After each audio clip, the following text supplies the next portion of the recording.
Hello, welcome guys, welcome. Today we're going to be playing some Marvel Snap. I'm at rank 94 right now, 7 cubes in there. This is going to be my first time streaming it.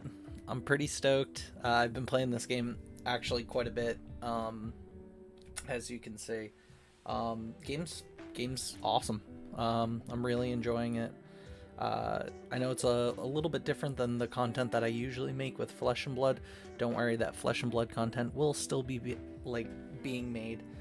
Sorry, I'm getting all mixed up on my words. I haven't streamed in like 2 years, so I'm gonna try it, see how it goes. But yeah, we're gonna just jump right into it. Today we're playing a Swap Jaw deck. We have a couple decks. We got a movement deck, and we also have just a stinky deck. I call it stinky because it makes my opponent have like a bad time. So we're going to be testing that out today, trying out some fun little things. Okay, so Bar Sinister is active. That's actually really good for us. I don't think we're gonna be going with the package of Infinite on Bar Sinister. I think we're mainly waiting to see if we draw into Doctor Doom. Today I had this really good game where I just did not play anything once Bar Sinister was revealed, and I just dropped Doom on there and I just won the whole game. It was amazing. Okay, so we got a Sunspot. Sunspot's interesting. I think we are going to play it here. Okay. He has an Angela on there. Surprised he played the Angela on there and not here, but I guess he's trying not to commit too much to one point. I think this is the better choice here. Lockjaw in middle. So basically we got the combo that we needed, which is Lockjaw and Jubilee. Everything in our deck is very expensive, as you can see. Half the deck costs 5 or more. Everything else is kind of like tech tools. So okay, so they put an armor here, so my Sunspot's safe. That's actually really good to know. The question is, do I Jubilee here? I might want to Killmonger to clear my own ninja and see what I get off. But I could do that next turn, possibly. So let's play Jubilee. We're not going to win on this zone, Machine World. We're trying to go for the secondary store, the second and third zones. Okay. Iron Man's really good here. So we're going to dip back the Jubilee and got out the Infinite. Alright, so we're at 40 there. I think we can snap here, safely.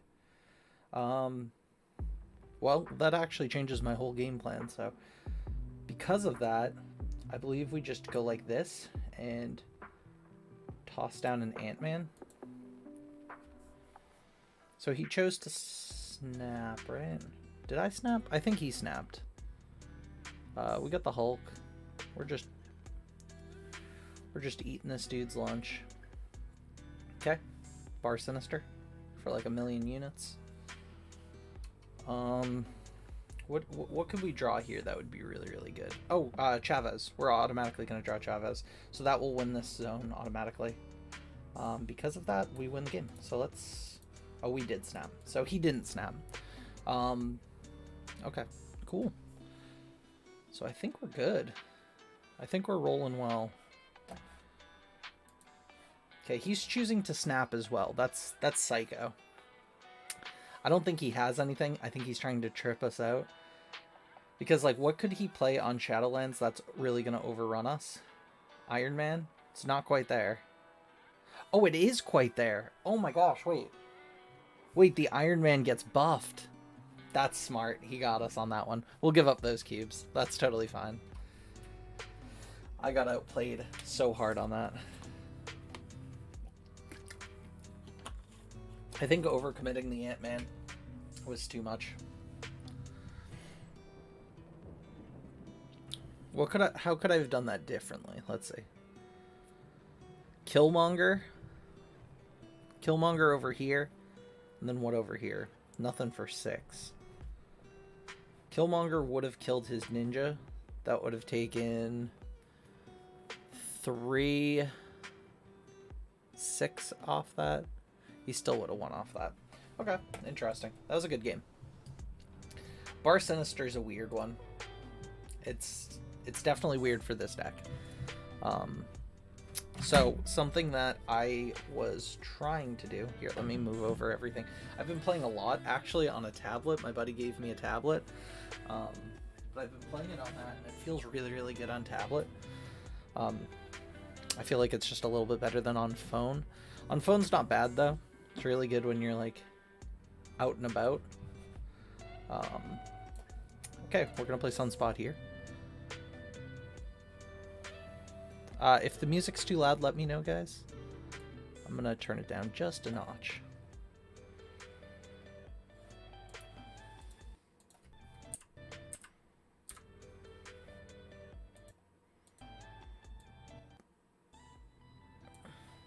Okay, there we go. That should be good. A little bit of music there. Okay. Let's see. Okay. So, here I believe we pass. Sorry, I'm still kind of setting things up, so if you see me actively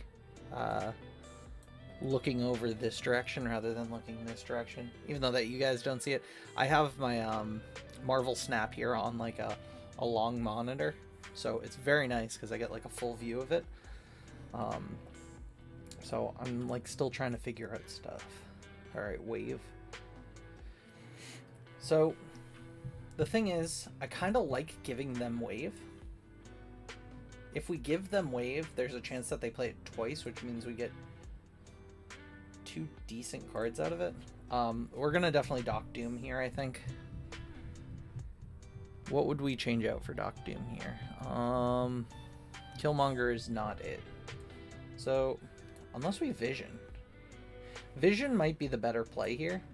We Vision. It lets us get a little bit more mobility around. I predict that he has a Killmonger and he's going to save it till turn 5. Possibly turn 6. And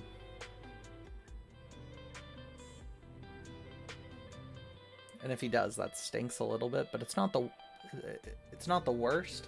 We can still pull this out. Playing a Hulk. Smart. So, seeing that, he kind of overcommitted to this. So we are going to go like this, and then Doc Doom. Now, does it summon just 5? Yeah, it summons 5 power, so it doesn't get buffed by Doc Doom, so we're not getting 3/7 drops. But, yeah, the 5 drops would be pretty good. The question is, which lane do we drop it on? I think what I'm going to try and do is trick him out on here with Iron Man. He might play an additional card because now we are at the same level. He's going to Bishop, right? Potentially we could move Vision over and use like the Iron Man as a trick just in case he has something like, let's see. He could have Heimdall, or he could have Doctor Strange, which I don't think he is. Now we know that he's playing Destroy, though. It's interesting. Okay. Is this winnable? Which zones is this winnable on? That's a better question.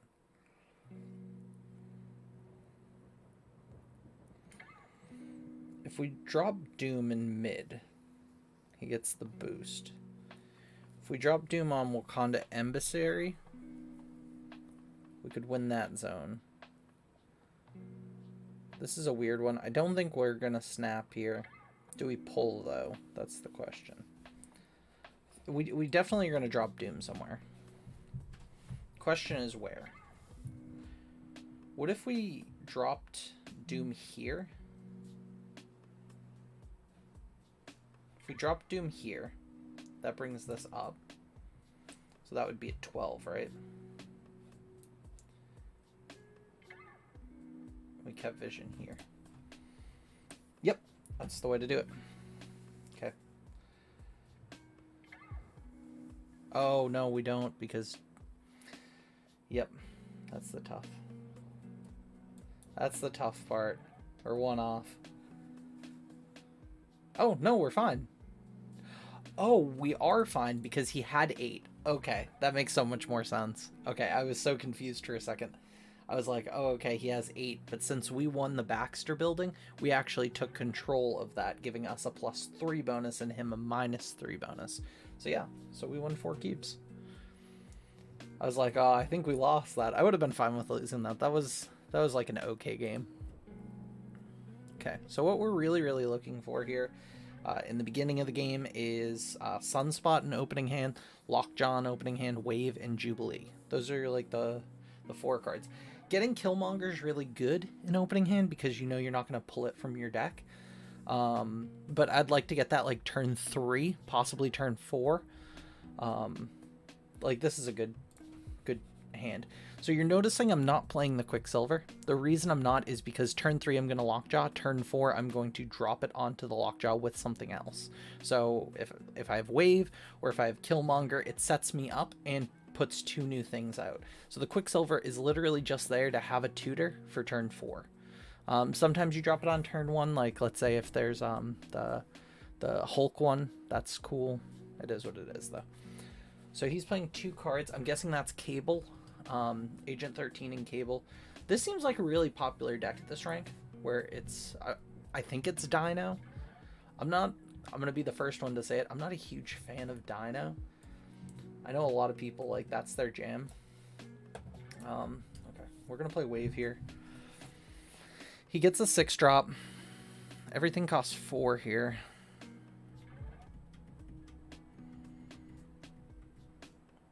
Let's see what we get.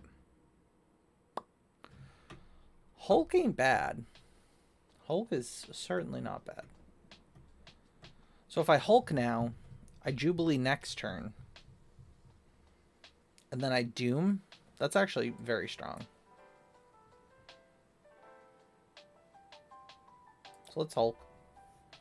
I think we can win this spot. The only reason we wouldn't Jubilee here is if we get Killmonger.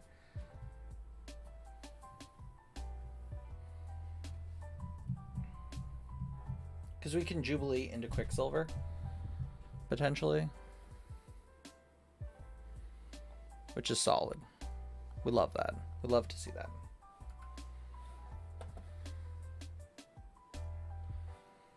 Okay, let's see.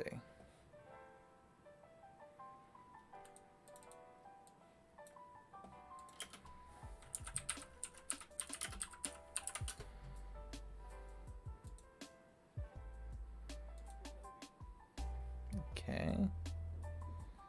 Let's see.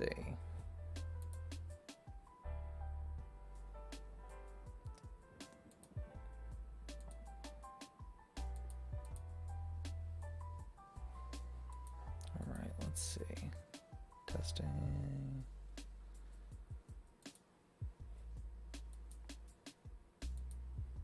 Okay, cool. All right. So,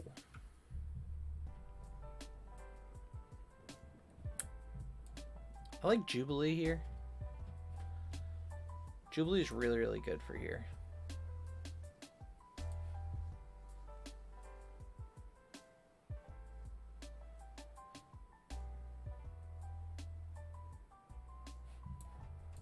I think I like the Quicksilver more. Just in case he pulls out Lockjaw. And he did! Alright, so that resets the Jubilee.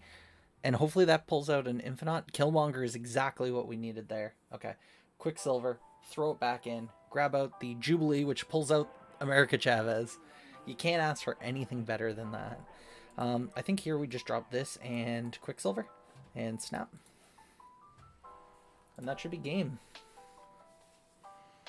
It's a nice simple one.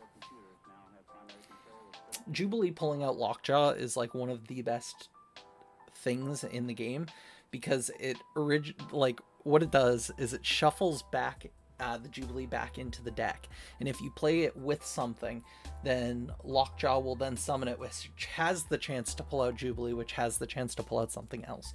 So it's kind of like you're double dipping on Jubilees later in the game, which is what exactly happened, which is very, very cool.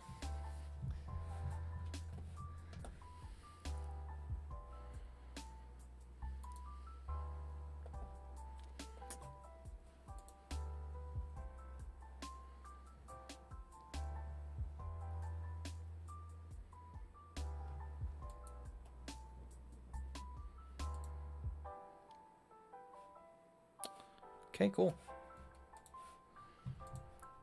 All right. Cool. All right, we're good. Just trying to figure out if we're actually live here. It does say that we're playing Marvel Snap. All right, browse game. It's not showing up on live. Worldwide. Very wild. Huh. Weird. But okay. Cool.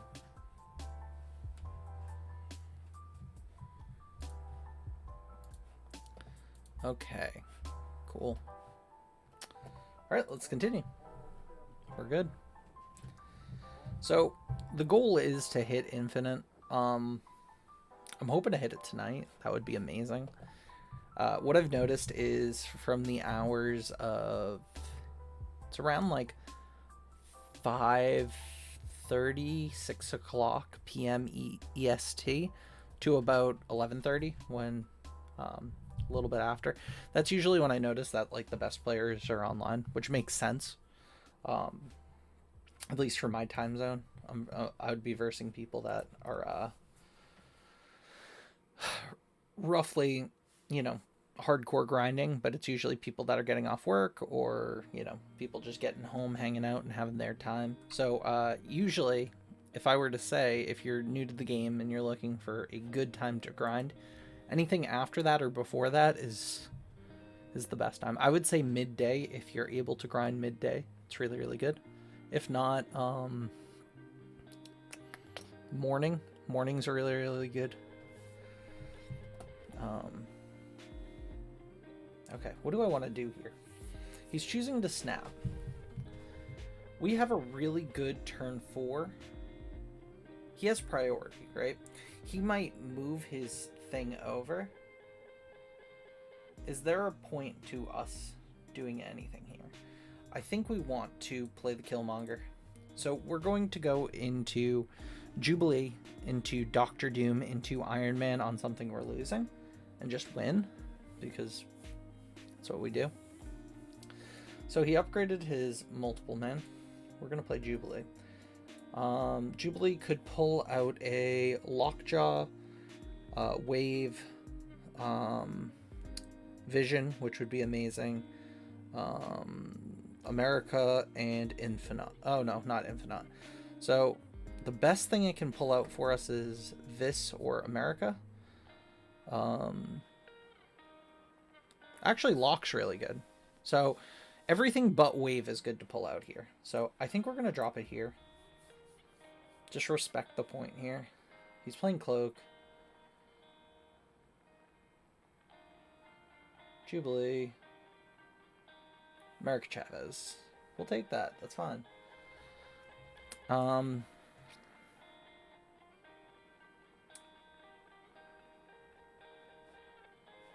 think we go wide first.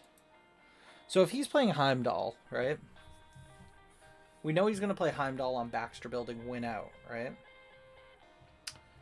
But if he does do that, he'll be at 15 stats. If we play Hulk there, we'll be at 17 stats. It really matters what he plays next turn. Well, this turn, I should say. What does he play? Jessica Jones into Iron Fist. So he's not going to play Heimdall there, because it will ruin his Heimdall, correct?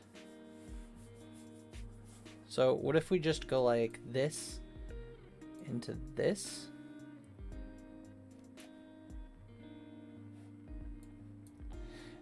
Let's say he does Heimdall. He plays this here. These two move. These two move. This is empty. I win 3 on everything, right? Would I rather fight this? Because a 3 is better than a 2, right? So, this is the way to do it. Heimdall. Heimdall gets punched over to Wakanda. Actually, it doesn't, right? Because everything moves first. So the punch doesn't matter. Multiple Man comes back. And we lose. You know, now that I'm thinking of it, and I'm looking at it at this angle, if we did play Quicksilver there, we would have won. That's funny. Okay, cool. Yeah, I was expecting him playing Heimdall in the first zone. If he played Heimdall in the first zone, it would have counteracted his, what's the punchy guy's name? Punch Fist, Dragon Fist, Lock Fist, whatever his name is. That dude. It would have counteracted his ability. So I can see what he was trying to do, but it still counteracted the ability. I think the smarter play there, on average... Oh no, now I see what he was doing. He was buffing his Angela. So, that's what it was. Okay, yeah, that was a misplay on my part. It happens. Okay.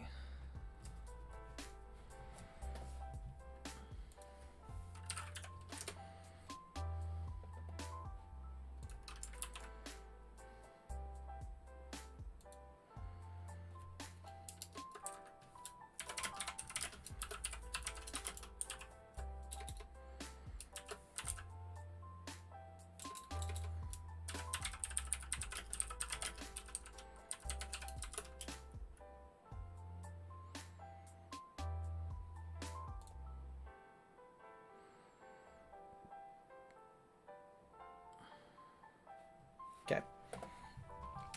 Ooh, that's very strong. Elysium starting out is really, really good for us. Hey, let's start blank on our turn 4 if we don't have Jubilee to play Infinite. Killmonger. Killmonger. So we're hoping for turn 3 here to draw into... Actually, Jubilee on turn 3. Turn 4, Blanket. Turn 5, Infinite. Turn 6, Doctor Doom meets Quicksilver, maybe? That's spicy.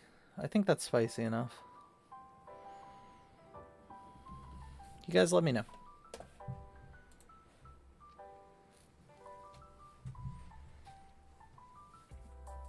Okay, let's see.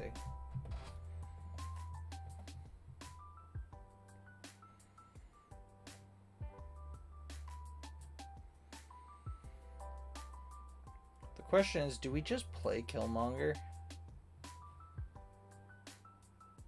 I think we just like play Killmonger into Quicksilver. He's winning right now, so he gets priority. In case he drops a 1-drop, that's fine. If not, we're at least playing 5 mana worth of stats. We just need to get bodies on board. That is our whole point. Okay, so we buff his stuff. Gets out the Angel. That kind of sucks. We're going to pass here.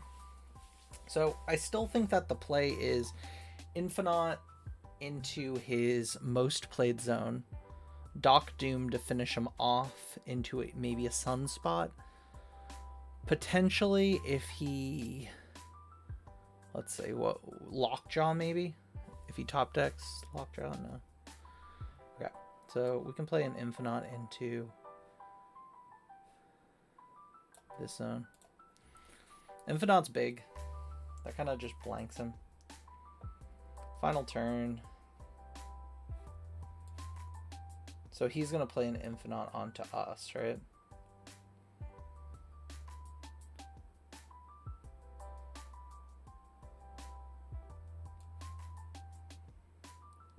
If he Infinites us, how bad is that for us? It's pretty bad.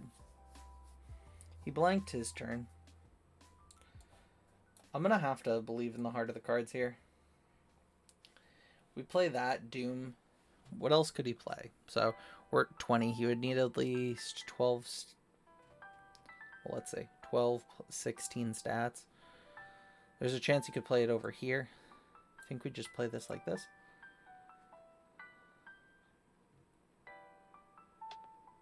Would it have been better to play Hulk over here? No, because we wouldn't be getting the 1/1. Oh, I mean the 5/5. The whole point is that we need to get the 5/5 over. If he doesn't play anything on Elysium and he tries to fight for Big House and Crimson Cosmos, nope.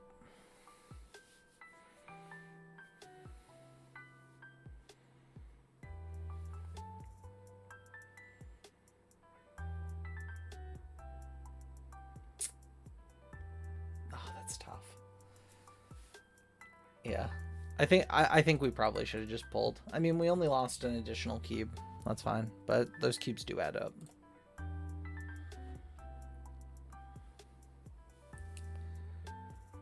All right, let's see. So we are at 92. We're on a losing streak. Let's try and get on a winning streak.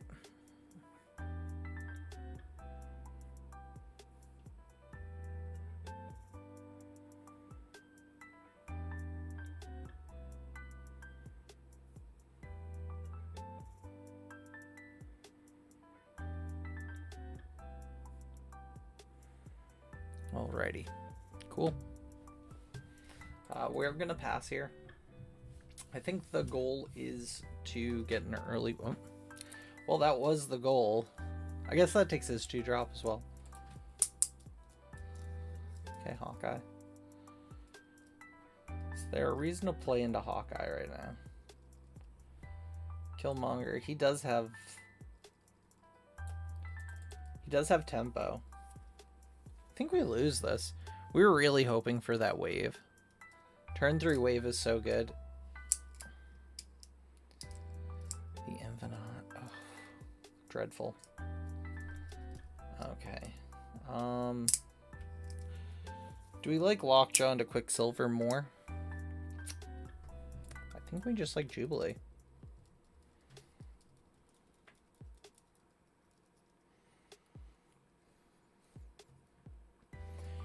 Jubilee into a Infinite of our own, possibly? Doc Doom. We take those here. We take those Doc Dooms here.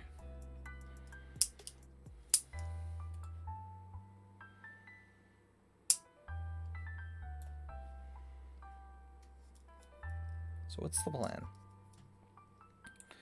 We know we're going to draw Chavez next turn. Alright? So maybe the goal is to, like, Sunspot right here.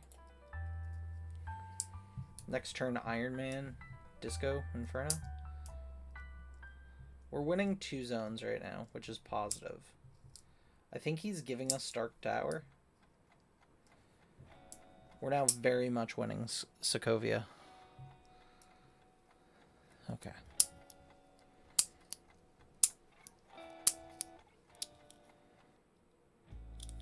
I think that's game. We play Iron Man here. This bumps it from 12 to 24.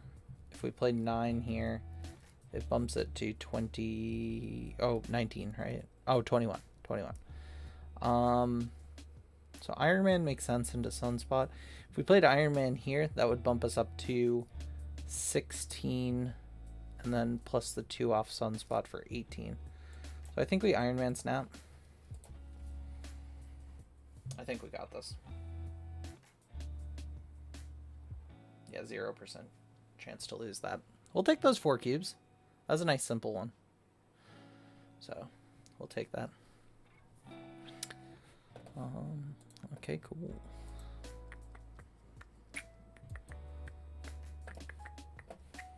By the way, is the music too loud, or is my mic too loud or too soft? Let me know. Keep me posted. Can have a sip of some water while we cue our next match. So we're at 93. I believe we started at...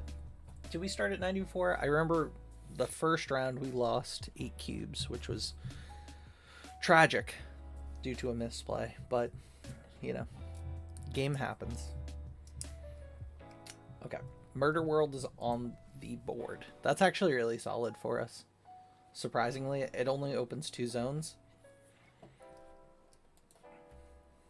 for when we start playing the game. So we'll probably Lockjaw on Shadowland. I think that's good. Depending on what this next one is, if it's Duplicator, we don't care about it. Oh, it's Titan. Okay, we're fine then. Yeah, we can Lockjaw on Titan. So, for all of you that are playing the game right now, you know that there isn't a deck tracker yet in the game yet, or there isn't a digital version. So, I've been using this as a deck tracker, which is a piece of paper and some colorful stones. If you're playing a complex deck like this, I highly recommend it. Well, it's not really complex, but it's complex in the way of, like, you have to figure out your percentages, like, on the snap, because you only have a few seconds to take each of your turns. So it's really, really important to have that knowledge of, like, what's in your deck and what's, you know, what Lockjaw could pull or what Jubilee could pull. Or what's the percentages of Lockjaw pulling Jubilee. That's important. Like, for example, right now, what do we have in deck? So he's snapping. We got Doom out. We got Iron Man. We got Vision in hand. We got Hulk. So America and Infinite are in the deck. Those are our two high cost ones. By playing something on snap, we just got Killmonger, so we could pull a Wave, a Jubilee, and a Sun Boy. Right? Not crazy.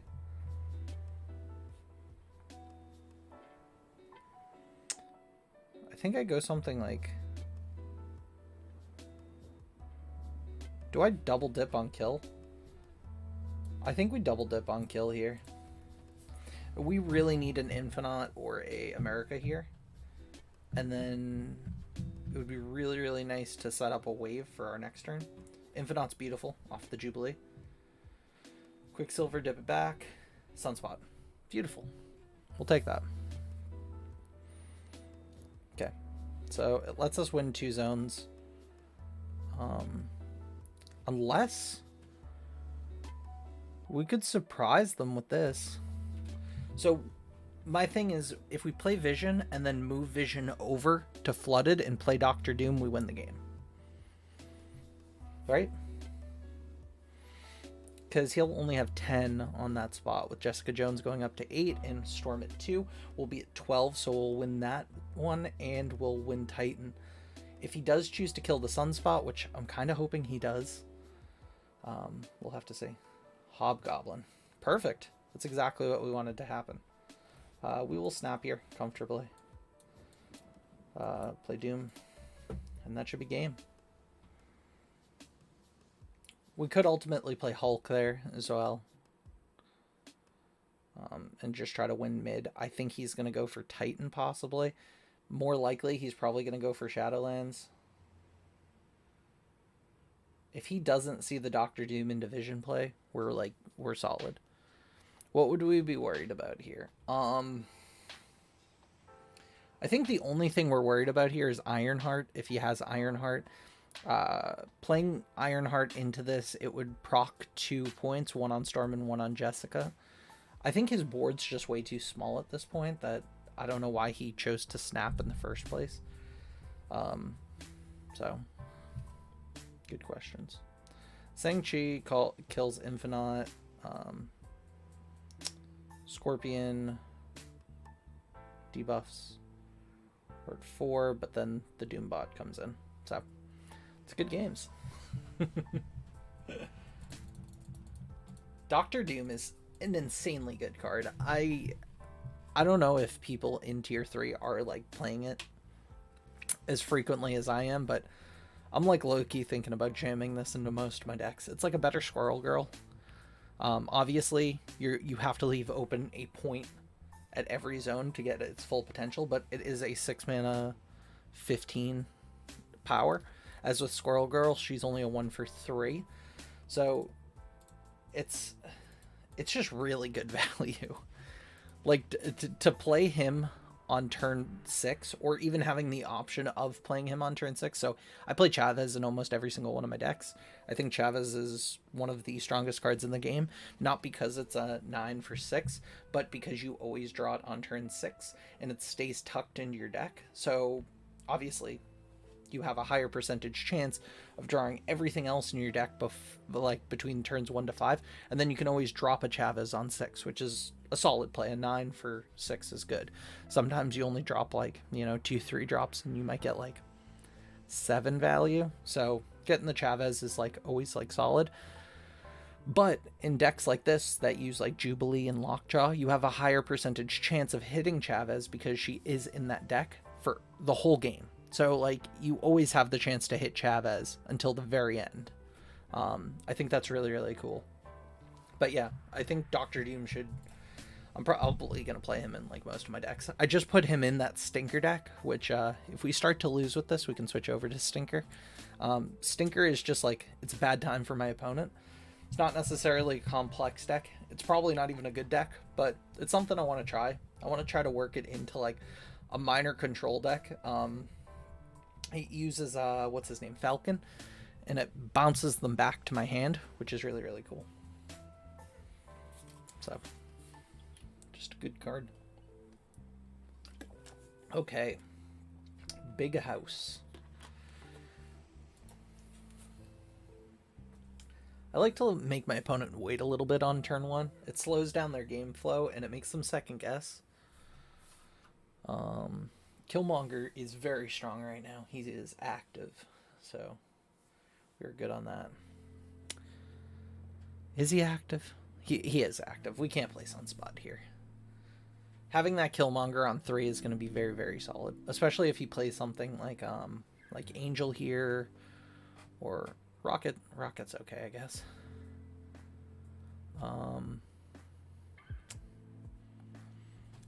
He does technically have... He's going to play his cards first, so I think we do play Killmonger here.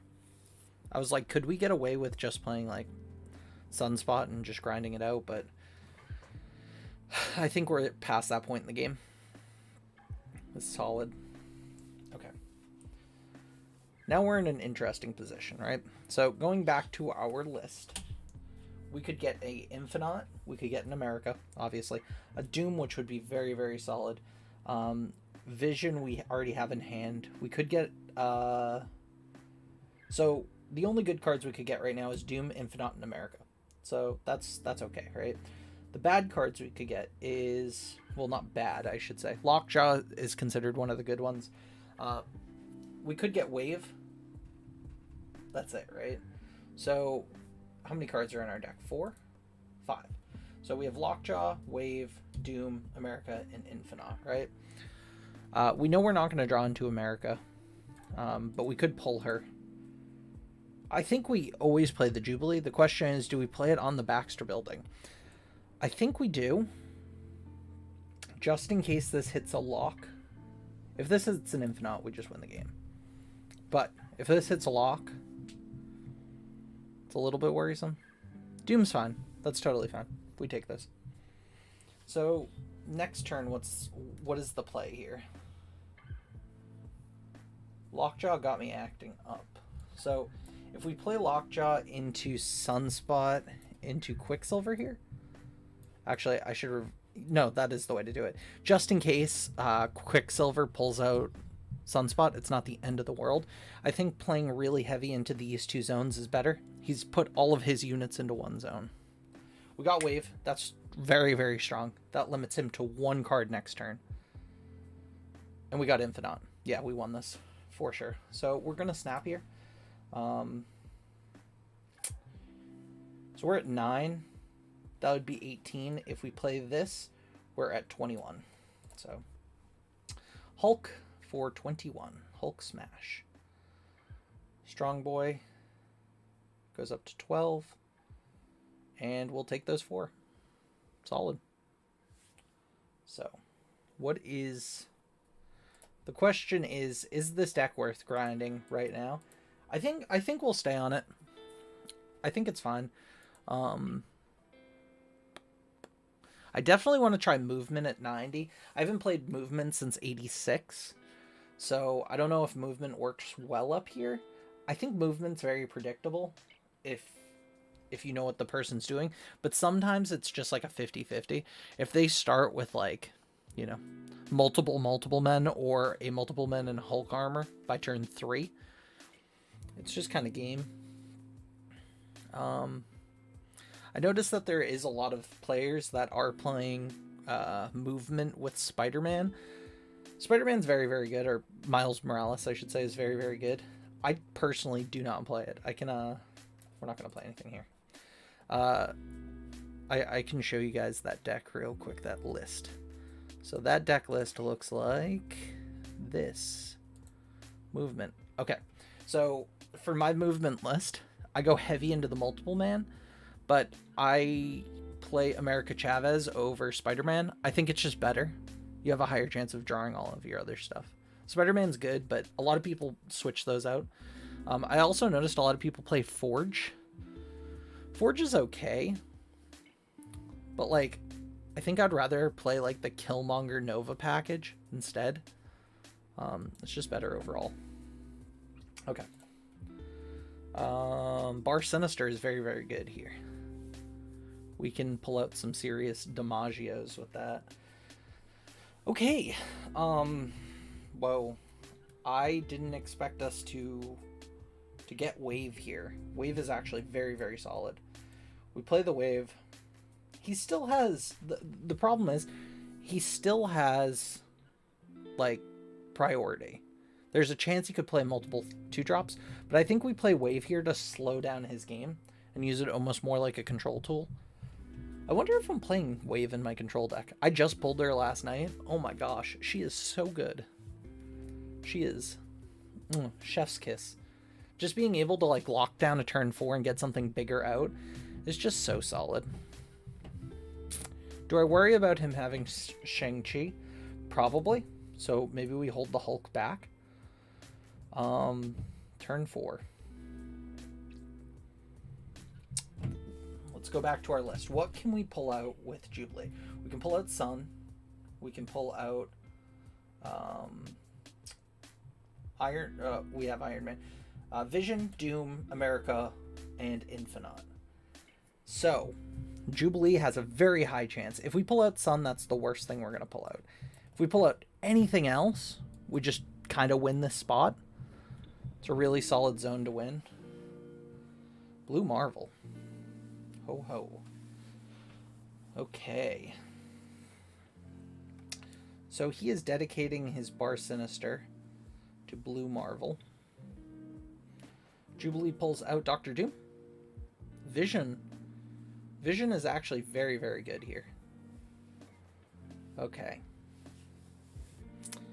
So, we have a couple options here. I kind of like the Lockjaw. What are we trying to pull from Lockjaw here? Doom is okay, America's okay, Infinite's really good. If we pull an Infinite from Lockjaw, potentially win the game off of just that. So I think we're going to Lockjaw. We're going to go Sunspot into Quicksilver. So this is shuffling them back into the deck, but there's a higher percentage chance that the first card that we pull is going to be very good. Smaller chance that it's going to be okay. Actually, no, it's good either way. I mean, like, if we pull our Sunspot, that's totally fine. Okay. Okay, Infinite. Is that game?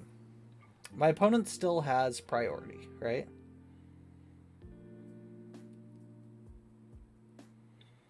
Is there ever a time I play Killmonger into Sunspot?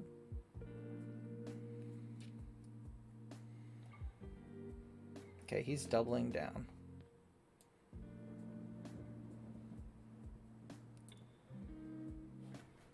Fine, we'll snap. So that kills 2. So that puts it at 6. Am I missing something here? I think we're good. We could play the Sunspot here. This will go up to 3, I guess. We'll just do it. Why not, right? I guess we... Oh, you know what? We should... No, we can't reverse it. I was going to say we should reverse that. I think we're good, though. Oh, no, because he has the Sun-Chi now. Dang. He got me. He got in my head.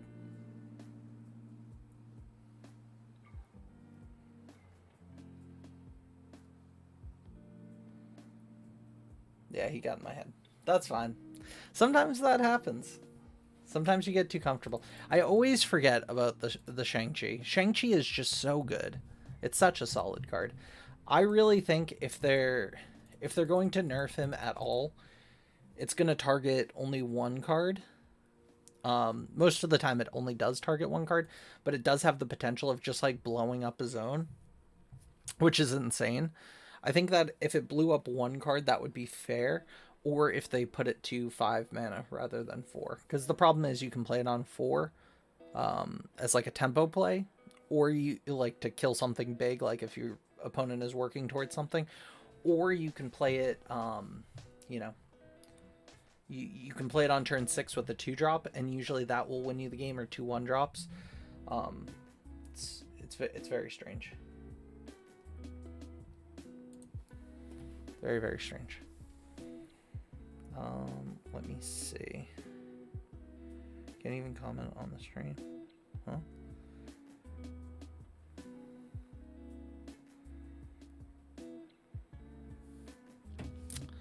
Let's see. Alright, testing. Is chat working for you guys?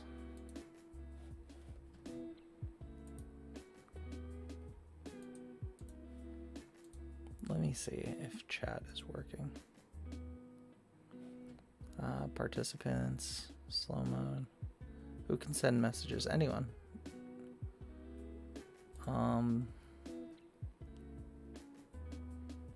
Very strange.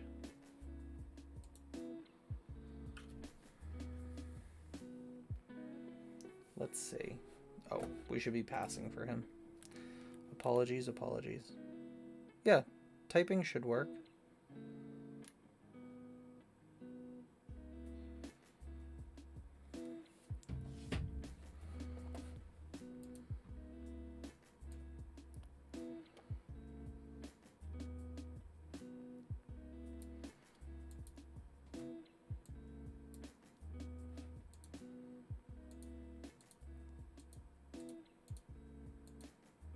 Okay, let's see.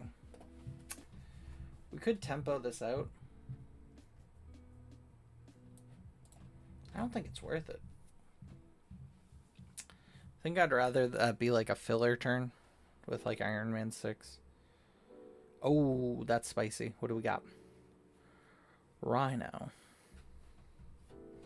So Jubilee is a mystery box right now. Could be hold something really, really good, something really, really bad. Do we love it? I don't think we do. If we do that, we can Rhino.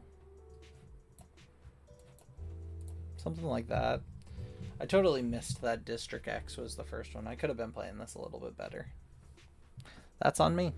You miss a zone, you usually lose the game, so it's a solid thing. Galactus. Galactus actually would have been really good for us, I think. Nick Fury.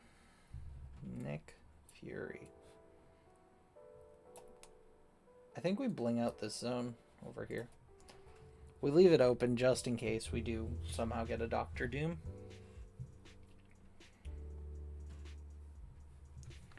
Could always throw Iron Man there. I love throwing this here, though. It's very solid. Okay. Oh my gosh. Okay.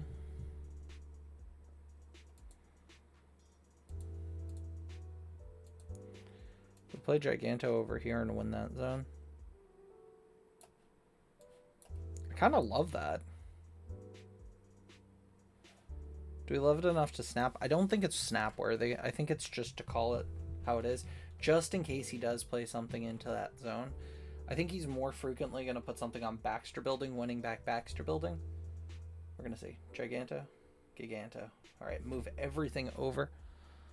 So we're looking at 21 there, 13 and 14. Okay, solid. I didn't feel comfortable enough to snap. I probably could have gotten away with it, but, you know, it's better to win 2 than lose 4. Okay, where are we at? We're at 93, 9, and 10. I feel like we just got here. uh, it's those 8 power games that just like ruin us. We get all the way up and then we just lose it. Hey, what's up, Tiffany? Welcome, welcome. Okay, cool. I'm glad that the chat is actually working now. I know it's so weird with the YouTube lives. Sometimes the chat works, sometimes it doesn't. Sometimes it will be like, oh, comments are disabled, because it does get posted as a video, like a vlog after. So, yeah. Do I play Quicksilver? I always ask myself this, like, I never want to play Quicksilver. The whole point of Quicksilver is just to have it for lock and to draw at turn 1 so it's out of our deck. But now this leads to another question. Do we just play the 2-drop that gets out of our deck too, just to keep our deck full? It's an interesting thought.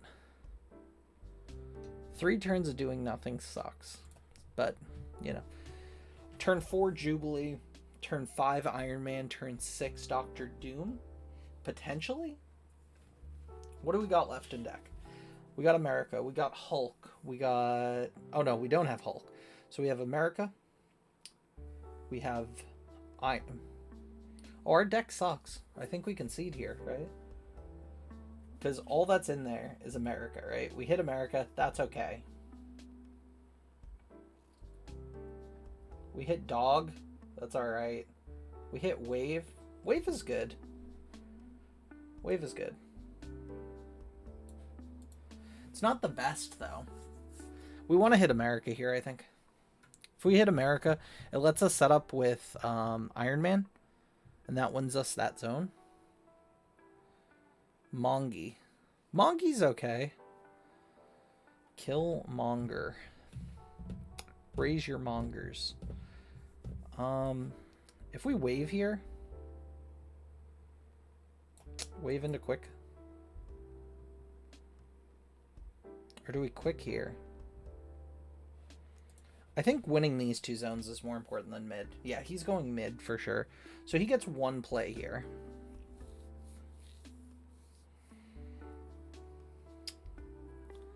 So with his 1 play, can we win this potentially? If we play Doom here. So he can't play anything here. So we already won this zone. If we play Doom here, that's fine. We'll win that. What could win this? Play this. Is it better just to win this zone than try and win them all? Let's say we reverse Doom, right? We get reverse Doomed. He wins, right? There's a chance that he doesn't push mid. If he pushes mid, which, like, why wouldn't you? You're already committed to it. But I think he's seeing, oh, I can't win this. I'm going to go for the second lane. With that understanding, it might be better to push mid. This will push us to 8.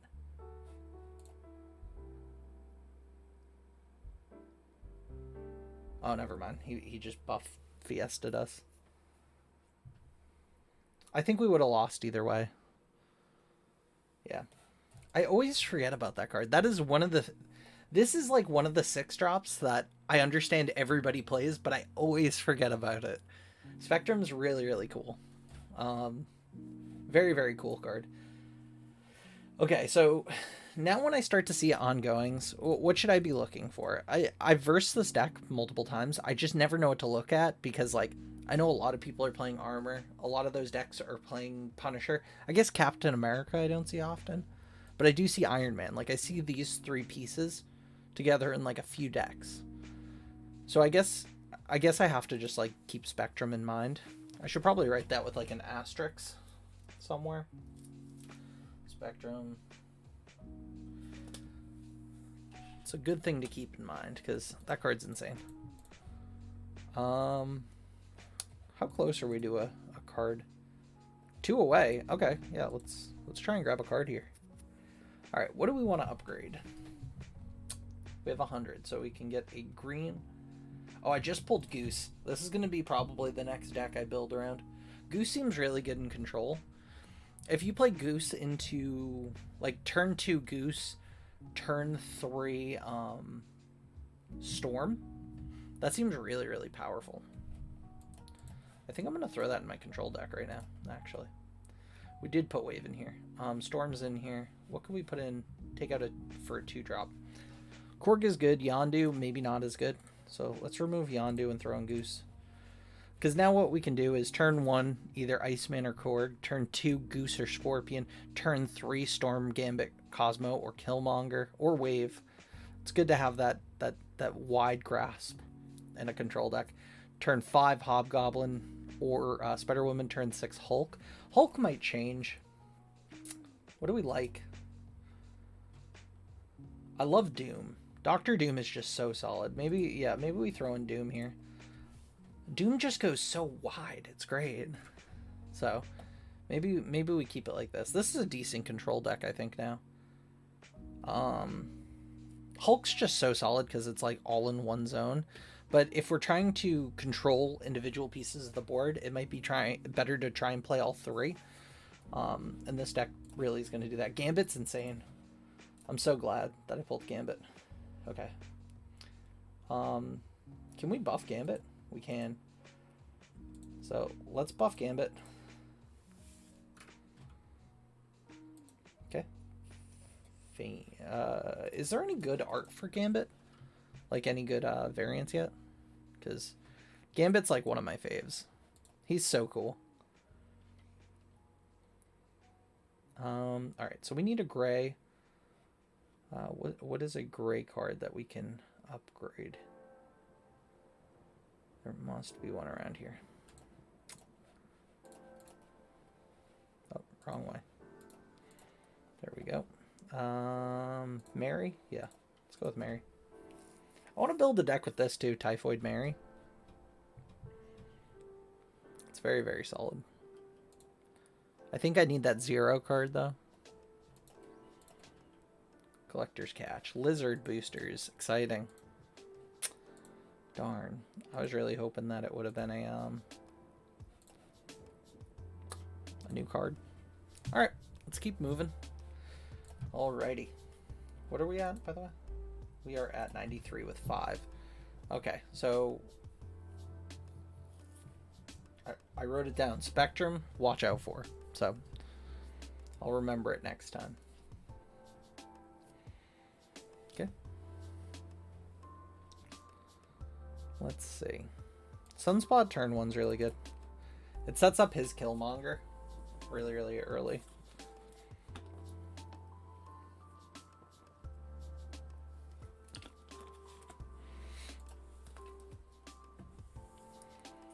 Angela.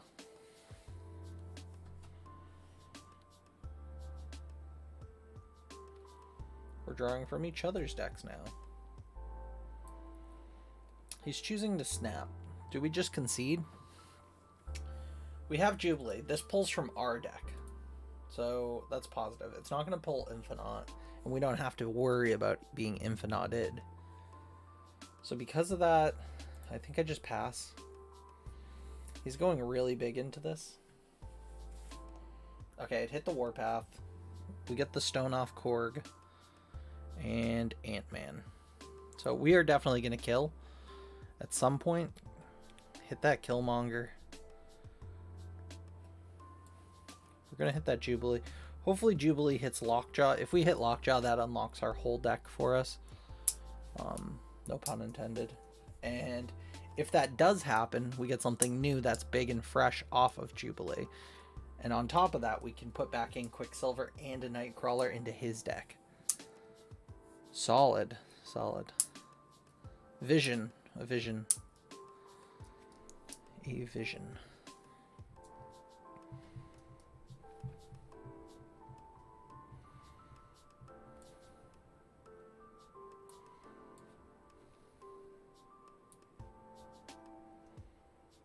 Do we want to play into that?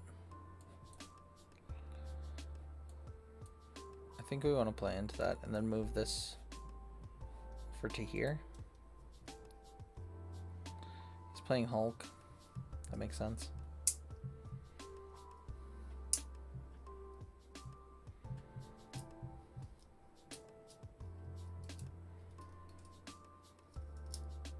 How do we beat 7?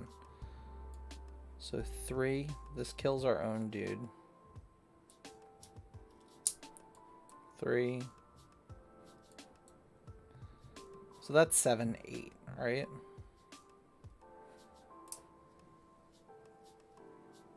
Yeah, this dude had nothing. He didn't know what was coming at him. That's totally fine. I think we got it, right? Because that gives us 8. Got the Warpath to bust us with the Vision. Beautiful. Beautiful. Very clean, boys. Alright, I'm going to take a quick little break. When we get back, we're going to be jamming a different... Yeah, we'll try something new. This has given us good value, but we keep staying at 93, 9 of 10. And I kind of want to just move up. So we will be back in about 5 minutes, just around then. So if you did come by, thanks for watching, and we will be right back.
Hello.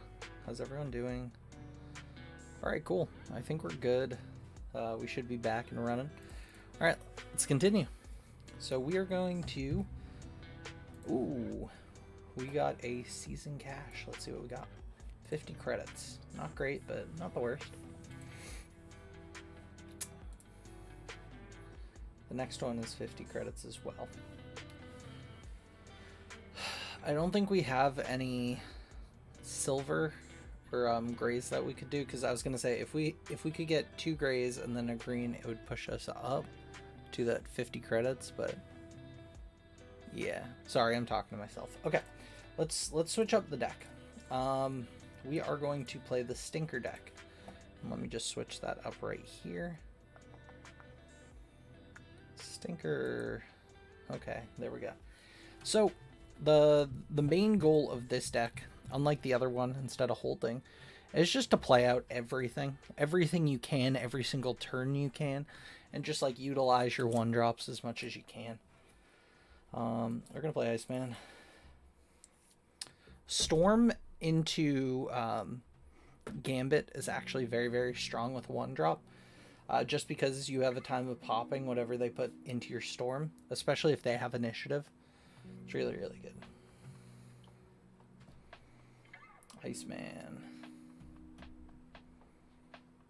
Do we return that with Falcon? I think we do.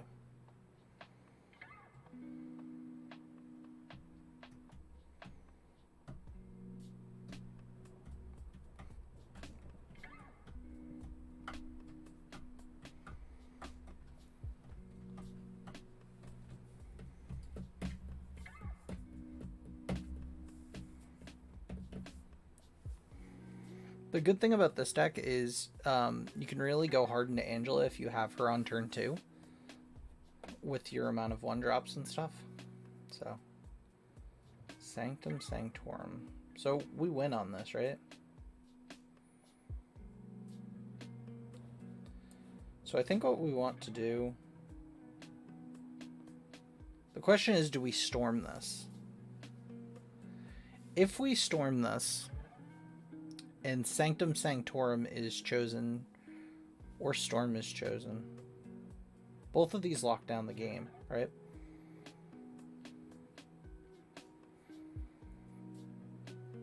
Is it the correct play? He'll always win from Sanctum Sanctorum, though, if we choose that route. If we play this, no cards will be able to move there until the end of next turn. How do we power that up? Okay, I think we're playing it here. Mirror Dimension makes too much sense here. 5 resources. Iceman into Yondu, most likely. Depending on... Oh, Korg. Korg into...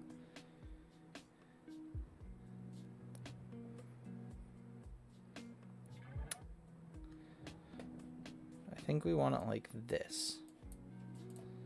That way we can Spider-Woman on this one, and then Doctor Doom on this one. Oh, it always rips the rock. What I should have done is I should have Korged first. I mean, I should have Yondu'd first. Yondu, Korg, Iceman. I always play it wrong.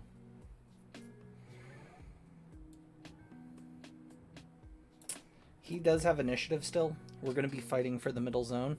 So having Spider-Woman is very, very strong right now. Especially if I can get a tick on like 2 or 3 things. If I get 3 things, we're going to win. 1 is fine.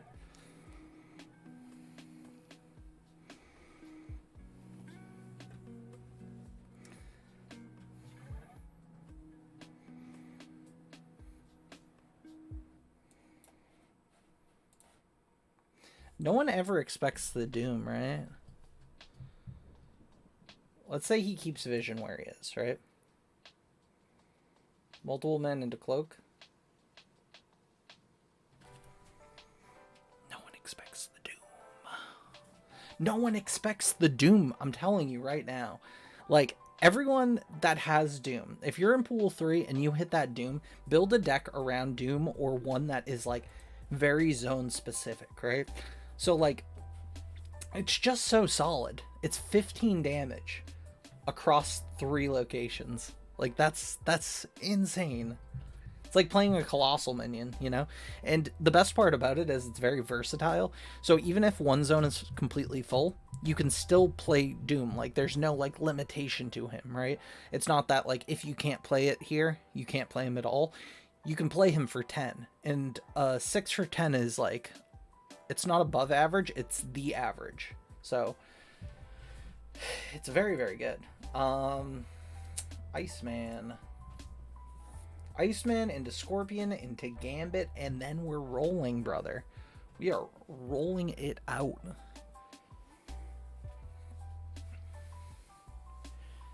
Let's see. If he's playing movement and he plays multiple man at the end, we just win the game, I think.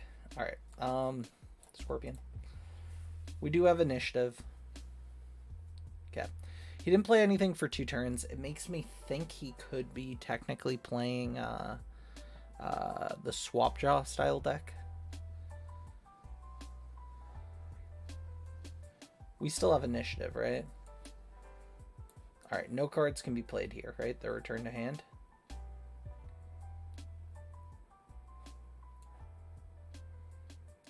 That's kind of free for game. Alright, he played Ant-Man. That's very okay.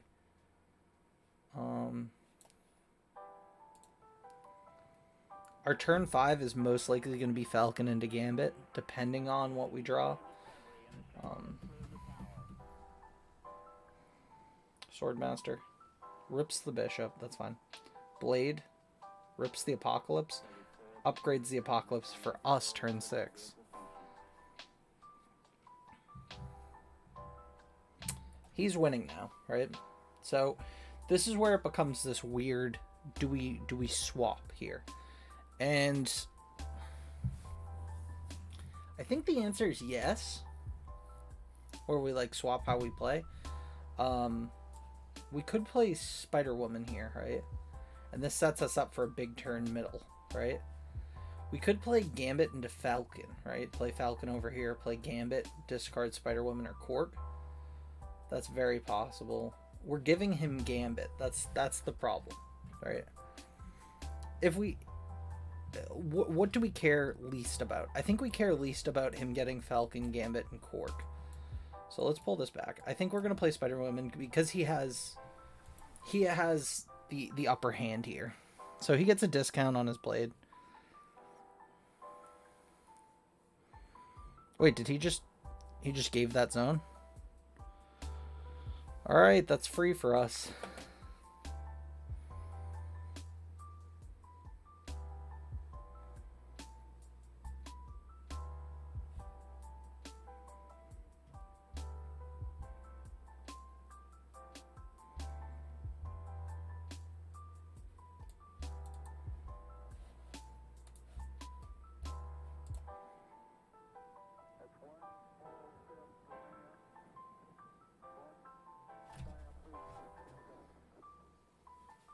We take those. We take those here. Honestly, I think that this deck is it's something that came from my brain last night at like 3 a.m. I was sitting there. I was like, you know what? I'm gonna open one more. Open one more pack. So I upgraded my multiple man to his next like upgrade or whatever. And I unlocked 2 cards off the path, which is really good. One of them was the cat, and the other was... Or, no, it was Gambit and, yeah, it was Gambit and, the cat, maybe? I think it was Gambit and the cat. I'm almost certain. And I was like, it's time to build the deck, dude. And, like, Gambit just got my head rolling. I was like, I've been waiting to get Gambit since, like... day 3 or something. I finally looked at like a spoiler list on day 3 and I was like, yeah, we're gonna go for that Gambit.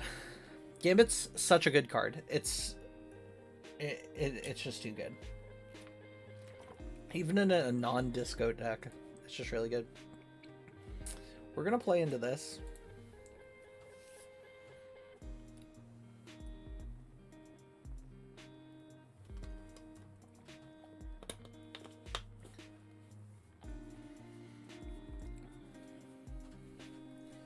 we have priority, right? Sorry, let me throw away my water bottle. Okay.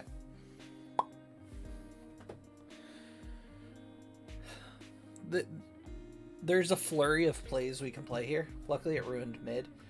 We could play Korg into Falcon. Reset the hand.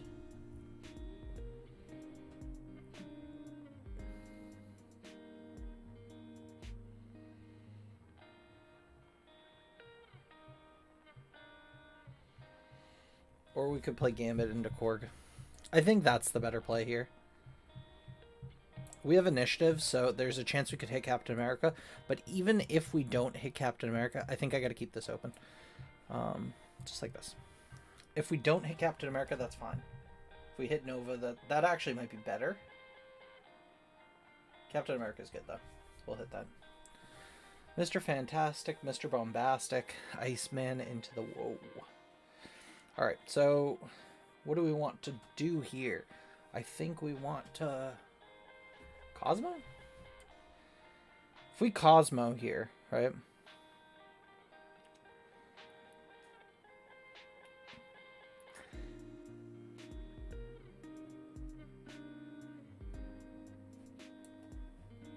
Because he's going to want to play into this, so we should Cosmo. That's the goal. Cosmo slows down his play and speeds up ours, so very positive. Very positive.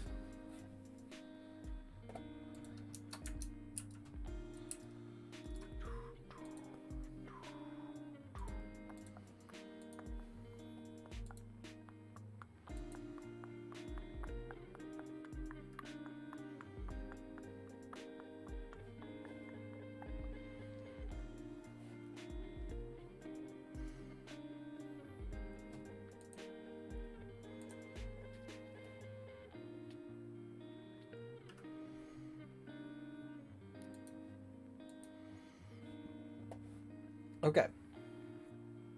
Got a couple weird options here. I think we can certainly move over now, right? If we move these two over to here and just play it like this.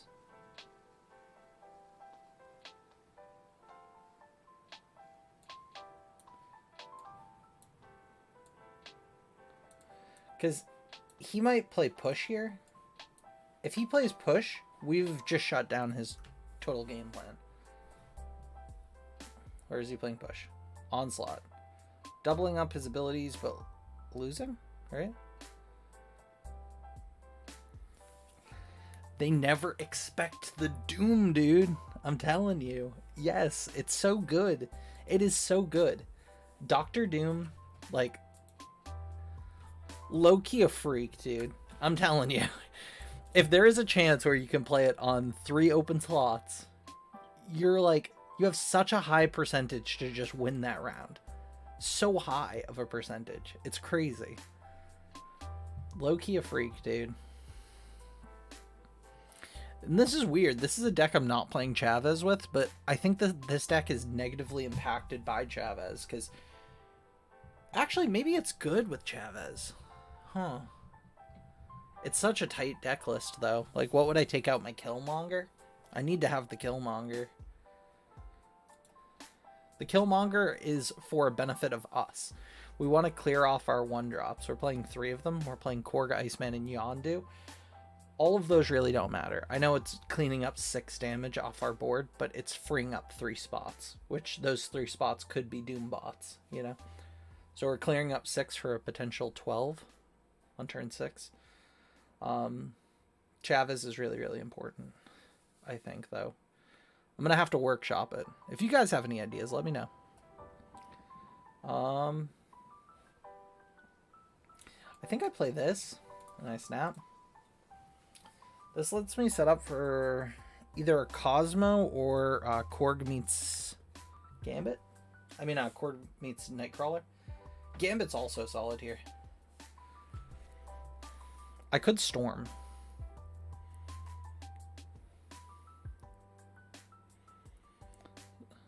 that's really solid for us, to be honest. So I think we played the Mick pick 3.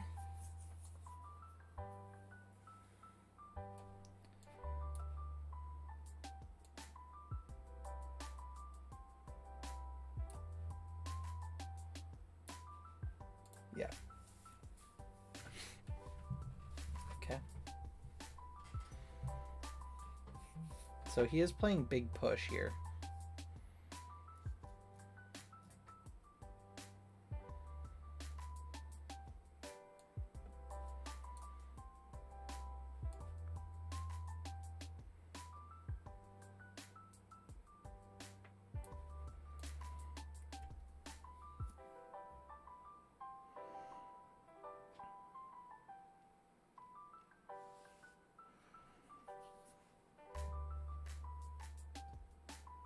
Okay, the push is fine. That's totally acceptable. We storm here. Sets up our turn 14. I mean our turn 6. Turn 14, Jesus. Let's go like this. Spider-Woman's really, really strong here. I'm pretty sure we're gonna lose on Machine World, so it might be better just to heavily push onto flooding. Is there potential to us? Like he plays 8 on the last one, right? Oh, Habbo Gobbo. Habbo Gobbo really sucks here.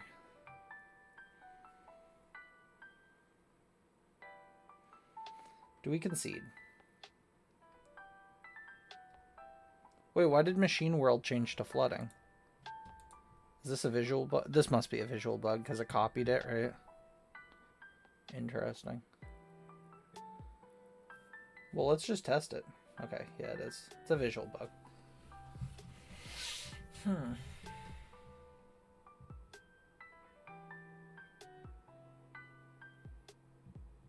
He pushes everything over. That goes up to 12. He gets 2 2s, right? So that's 12 plus 6 is 18. If we pull over 9 and it procs, it would be 3 plus that.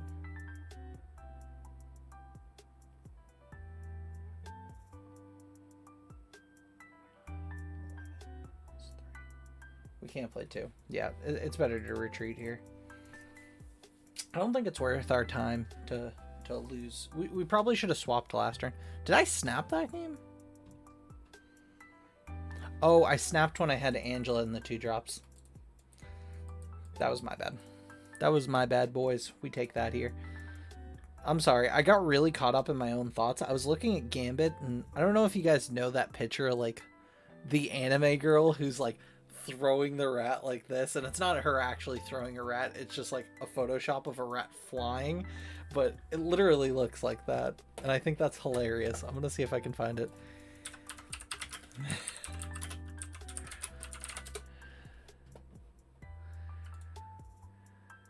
Let's see. Let's see. Anime girl. Oh, I wrote rate instead of rat. There we go. Alright, let's grab this. Open image in a new tab. Can I just pull it over here? Yeah. There you go. There you boys go. That's the rat. Okay. I think here, playing her here is good.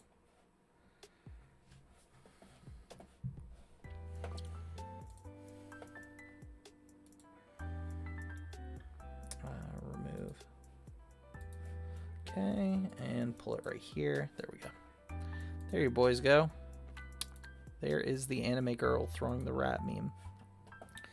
Okay, so let's move him over and grab this one and shrink it down and put it in hand where Gambit is. It's the new Gambit card. It's the new variant for Gambit. Speaking of which, do we just play Gambit here? If we kill off their Angela, they just might lose the game.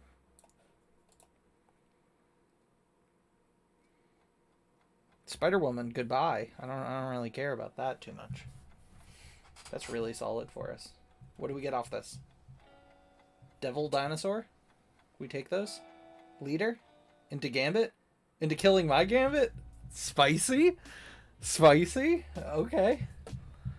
Do we lock here? We could always lock this one. If we lock this one, we win too, right?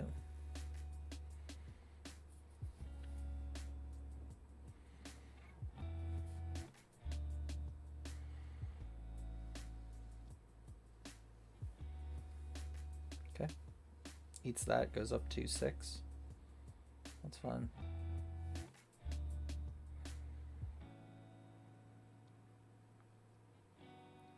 We're in control here. No one can play anything here, right? Oh no, we still can. Do I want to bait him? I could make him think that we have, what's it called in hand? Not playing one card might actually be enough to bait him.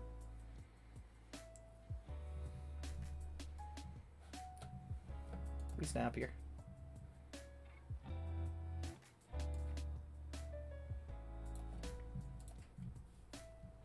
He's like, no way. How is he going to win this?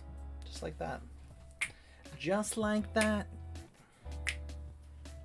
No one expects it, brother. No one expects it. Throw as many of those little green gobos at me as you want, dude. Doesn't even matter. That Doctor Doom is just so sick. Alright. Let's get some... Let's change up the lo-fi. Let's put on some... let's put on some gamer music. Let's see.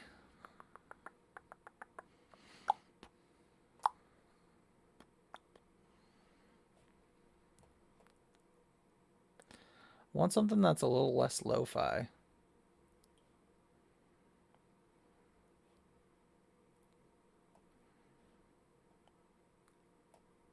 It's all like chill out. Upbeat, maybe? What do we got for this? Ooh, upbeat funk? Okay.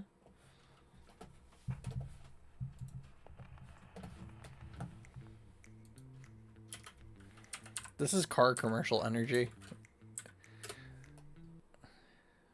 We need something energetic. That's what I'm talking about. Let's go. I mean, we could literally just listen to the Marvel Snap music, but it's gonna get old quick. Dude, I totally forgot that this little guy was here. Alright, let me put him away. Boop.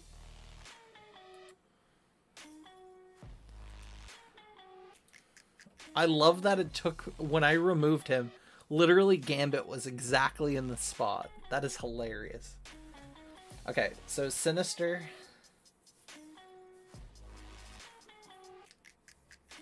We're going to get so much value off this.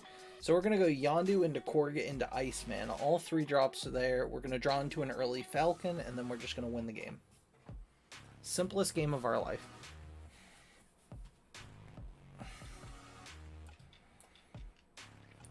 I hope this boy loves to just, like, get rocked on and also get iced on. Because we don't even care, dude. We're just going for it. Have fun with all those nothing burgers, brother.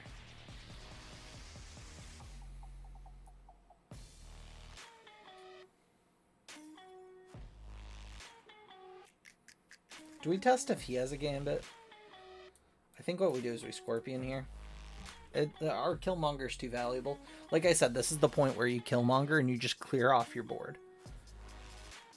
I mean, we could just keep this up like this, but it's better just to, like, clean off our own stuff.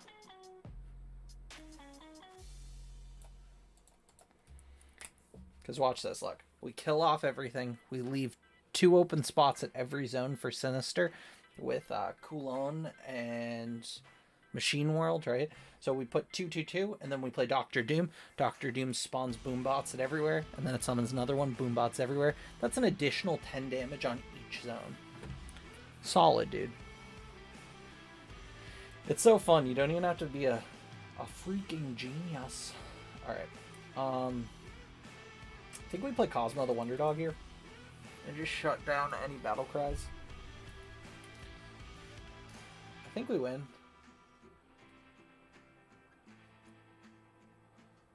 There is the off chance that we lose, but I think it's a risk we're willing to take here. Cosmo shuts off that section. He has 2 bishops and 2 Angelas.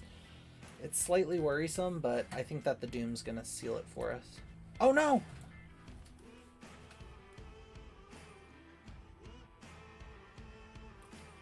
If anyone's wondering why I'm upset...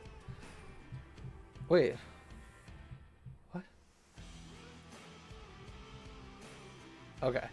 So if anyone's wondering why I'm upset by that is the Doom would have procced the bots and then it would have summoned another one, but since I stupidly played Cosmo, I lost the game for myself. Even so, I wouldn't have won that game. Double Apocalypse is very, very strong. That's fine. You gotta have the bad ones to really respect the good ones, you know? Alright, let's keep it going.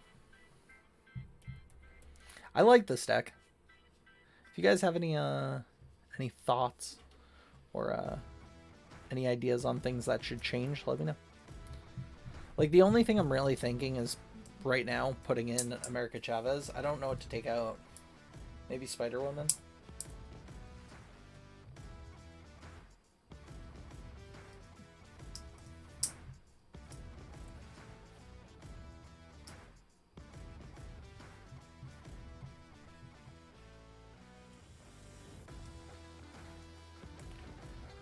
I think I play a Korg here to give him a Korg to then give me back another Korg. We're gonna hope. Armor. Beautiful. They can't be destroyed. Can they be moved? Yeah, they can be moved. Very cool.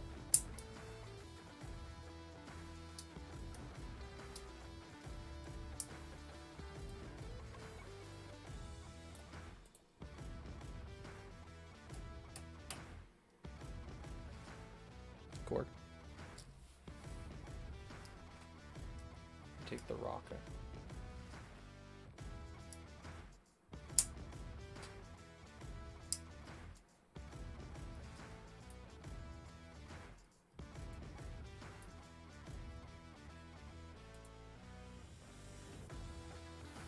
Alright, I think we're good there. Captain America. All of this is going to get pushed over to me by Bifrost. Or Bifrost, right? So we're at 7. 12 gets pushed over. If we can top deck a Doom in the next 2 turns, we win the game. If not, no harm, no foul.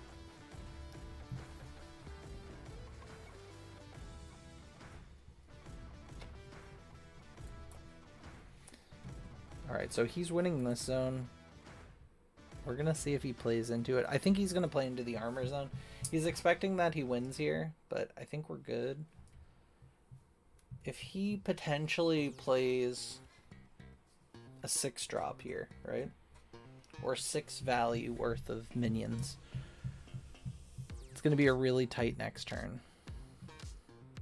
Played Punisher. Okay.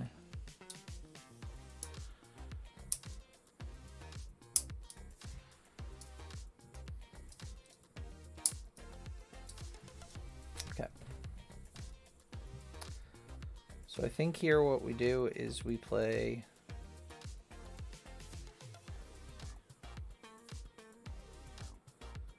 Killmonger into potentially Gambit for game.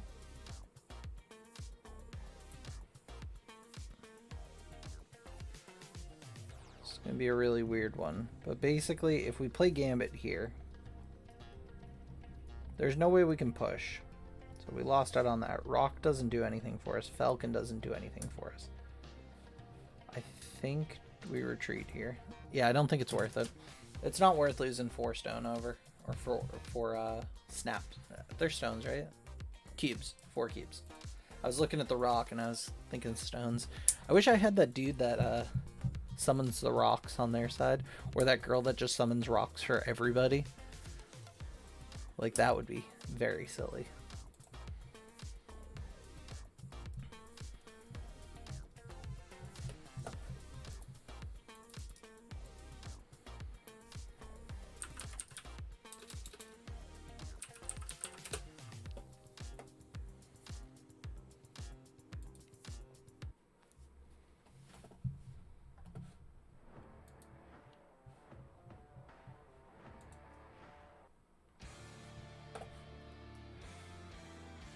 Okay, Gambit played, and it dropped nothing for us. Oh, it killed whatever he had.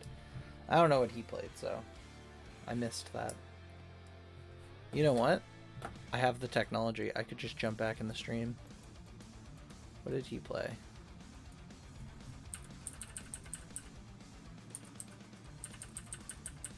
Okay, let's see. Cable. Okay, so he stole something from us. Don't like that. We don't like thieves here. Grr. Alright. Let's see. We got the Doom. We got the Cosmo. What is the plan? What if we, like, just... No. I don't want to shut it down here.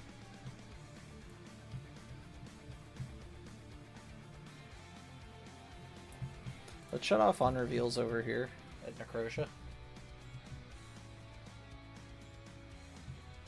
Just in case he tries to play anything cheeky over there. Like a storm.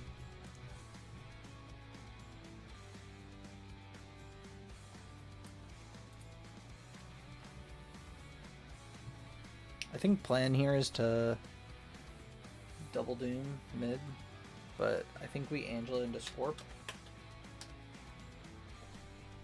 I think we'll snap. This sets up a smaller turn 6 for him.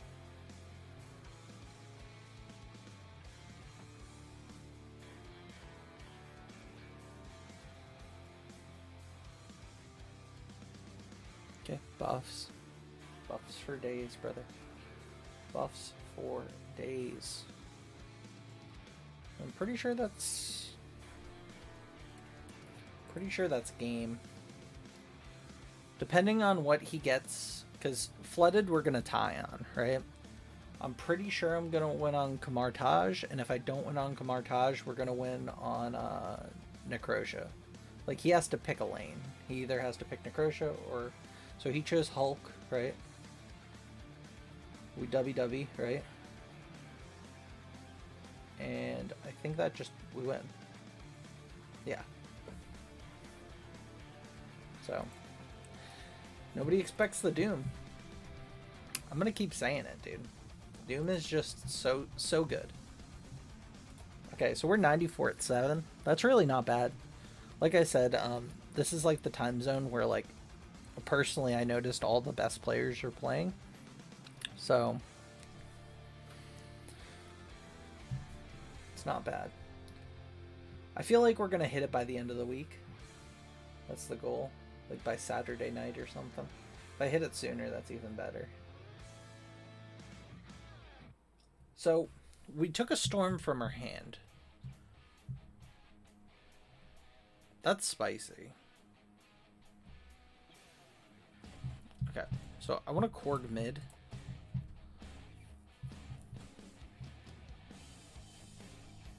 Mid Korg, give them a rock early. The only problem is if we hit a Yondu here, for like bad news bears. Ooh, Angela. I like that in the little stream thing. You can see the Angela up here. Ooh, up here. Ooh, Angela. Ooh. Okay.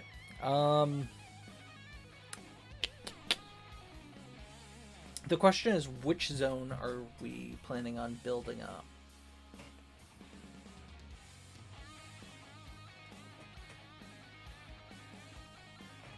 Like, next turn, I play Storm, and then I play Iceman into another Storm, potentially. Yeah, that was the right choice then.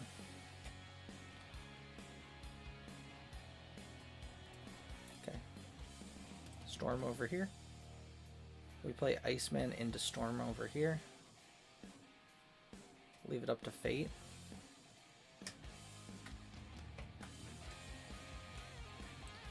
So she stormed us and we stormed her, so we're just going to do the little point.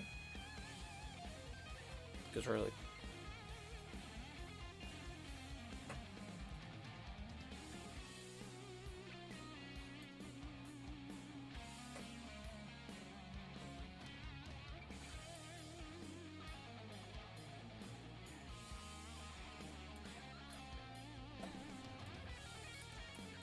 Is it better to try and win one? I think it's better to try and win the one. Because we still have one more Storm.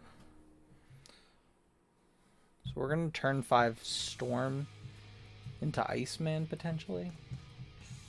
It really matters. We might not play Storm. If he does choose to... You know... If he chooses to, let's say, get initiative, and he plays 2 things on Danger Room, you know, Storm isn't the strongest. But if I have initiative, Storm... I mean, it's the other way around. So if he has initiative, then we play Storm. If he doesn't, then we don't play Storm. He does have initiative, because now no one can play anything here or here. So we can clearly just go Storm into Iceman. So his last thing is going to be 1 more expensive. So if he's choosing to play 2 3-drops, we're good as golden.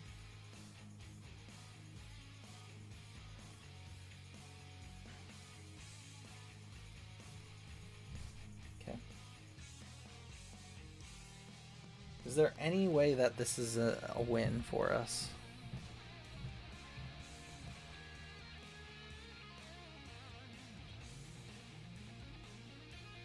What could Gambit hit where it would matter? He has initiative. Gambit hits our thing, right? Potentially. Because we can't tie. We'll only go up to 3. I think we retreat here. It's the right thing to do. It's not the easiest thing to do, but it's the right thing to do for sure.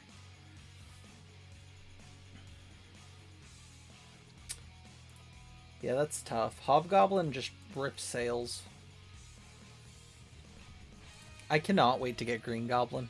Green Goblin has a place in this deck. I will take out anything for Green Goblin. I would be willing to take out, like, Scorpion for Green Goblin. Green Goblin's just so good. A -3 on your opponent's side. Chef's kiss. Alright, we already like this. A bunch of 1-drops.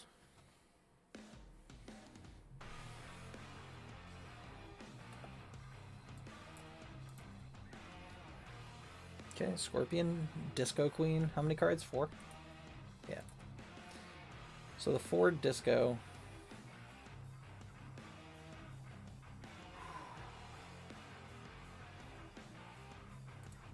I could return all these squirrels to my hand. We're going to play Cosmo here. Thanks, man. Yeah, I had to change it up to a little bit of rock, brother. You know, I feel like I'm walking through a, what's it called? Oh, he had initiative. Maybe I shouldn't have dropped Cosmo. I was thinking that he was going to play his thing on his multiple men anyway. Are we feeling lucky?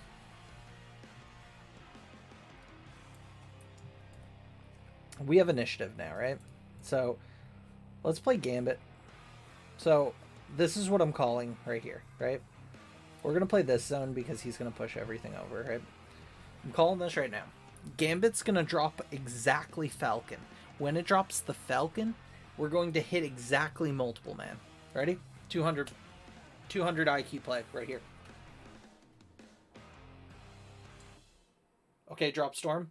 I don't even care. I don't even care. That's good. We snap here. We snap here. Yes!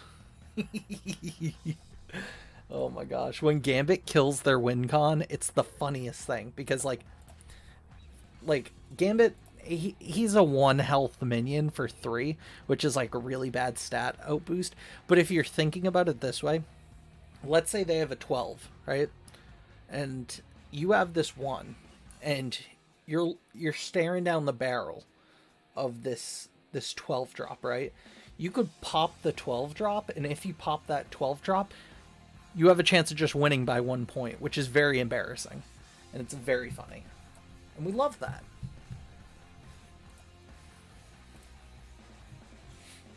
Alright.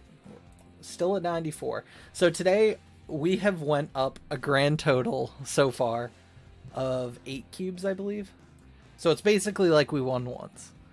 Oh no, we went to 92. I think we started at 92 at 9. Maybe it was 93. I don't know. We didn't go up that much. Oh my gosh.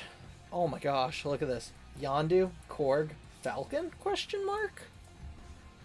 Win the game. GG. Cut the claw. Throw the rock. Bring him back to hand. Easy game, baby. Easy game, baby. And the fill up. Okay. Kind of like locking down this zone with the cat. And then playing...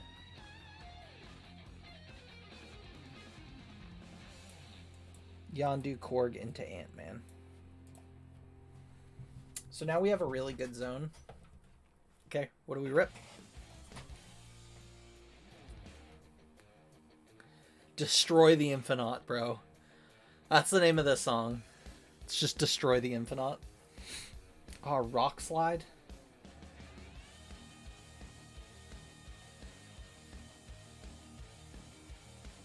Is this a 1-drop? This is a 1-drop. This kills the man and also clears our board, which is exactly what we want to do. Bye, fella. Kill off that Human Torch. Buff up the Angela. Follow it up with a Black Bolt on the Ant-Man. Well, Ant-Man's going to be gone. On the Goose, I should say. Oh, no, we can't play it on Goose. Goose is a really good lockdown card. Maybe we play Rock Slide. Shuffle 2 into my opponent's deck. All he's drawn is rocks, dude. I can't wait to be able to build a rock deck. That's going to be so fun. Just give your opponent garbage. Is he choosing to snap right now? Brother. Brother, no. Brother, no. Look at this. This is the best animation when you pull it over to Goose. It has all these little tentacles. Ooh. What's better here? Black Bolt? Your opponent must discard the lowest card in their hand. That's probably really good. Let's see what it is. Squirrel Girl? Bye.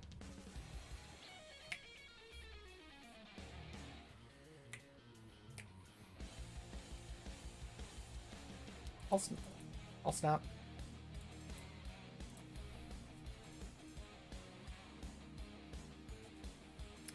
I probably shouldn't have played the Doom there. I probably should have played Rock Slide into Scorpion on Elysium and then fixed it up with Doom. But I am thinking there's a chance that we could get a 2-drop that gets discounted to a 1-drop.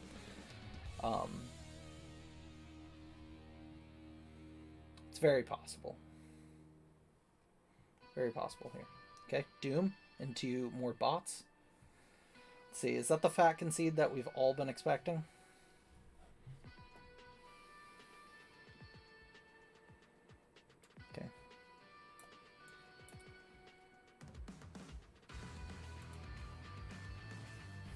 I think we win. We're winning 3 zones here. What are we afraid of? We're afraid of the counter Doom bot. If he has Doom and he plays Doom, he won't win Kamatage and he won't win Elysium. But there's a possibility that he could have had Doombot in a 2-drop and won that too. He could have played a secondary Hulk on Elysium into a 1-drop or 2-drop onto Ruins. But he wouldn't have won that way either. So Yeah, I think we just had him locked, which is, yeah, always so good. All right, let's keep it going. We're at 95. 95 is solid. I think this is the highest we've been at. God, I love this game. This game's awesome. I'm so excited that like I'm almost at like the highest level, like pre first month of launch. That's insane. I really wanted to get into beta. I wish I got into the beta of this game. I heard the beta had some wild decks that got nerfed. And like I love that. I love being in like the Wild West of like a new card game. It's the best.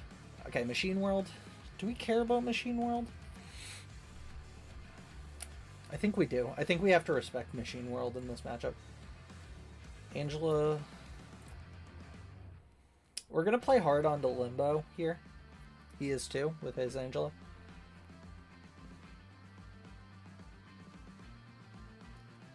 I think I'm going to use this as a rug pull. So then what I want to do is I want to play Scorpion over here. Scorpion's more important to play on the sewer system because we're going to use Limbo as a rug pull. He's playing for a 6-cost game. We might be playing for a 7-turn game. We're only playing for a 6-turn game.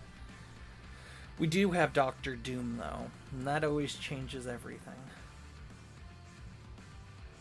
So this kills 2 1-drops, one of mine and one of yours. It boosts this one up and wins us 2 zones. Or we could just storm here. I think storming here is actually better.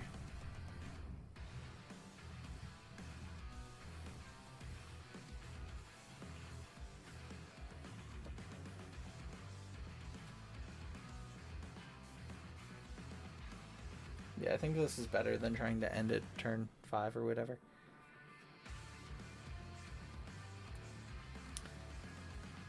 He has initiative. This is worrisome. So if he has initiative, it might be better to play the Killmonger.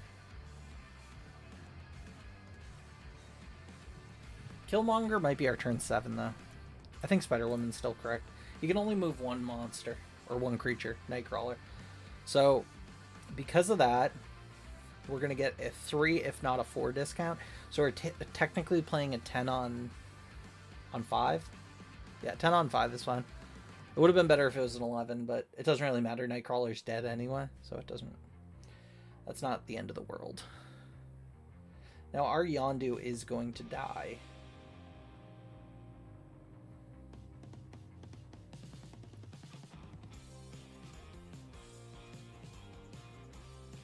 So I think we win. Okay. Hear me out on this one. So follow me. Doctor Doom... That gives us 5. We're at 17, right? He could play a... Well, it's going to be 5 plus the 2 boost from Angela or whatever. Angela. So that's going to boost us to 19, but we are going to lose the Yondu in the trade-off. So we're still at 17. We won this zone. Okay. Oh, we don't even have to lose the... Okay. Okay. Okay. This changes everything, I guess.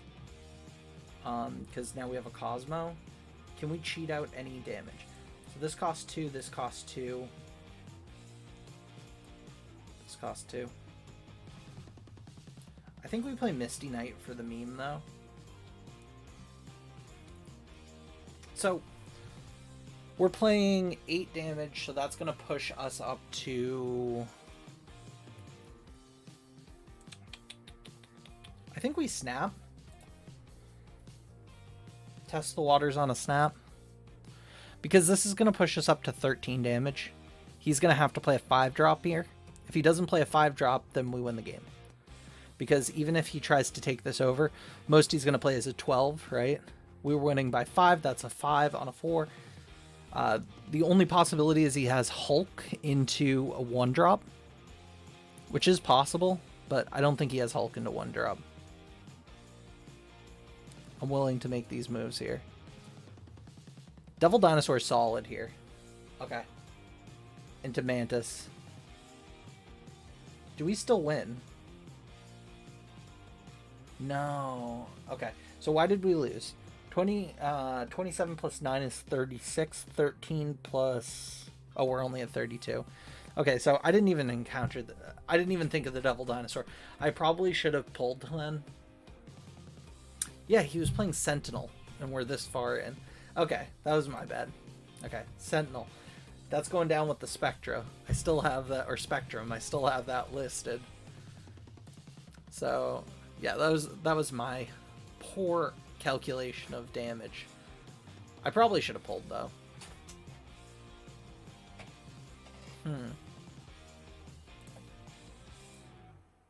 This one sucks. Starting with no 1-drops is very sad in this deck. And then drawing into a 1-drop is even sadder. I guess if he plays 2 1-drops, we can Killmonger. Let's see. What are we looking at? Bucky Barnes.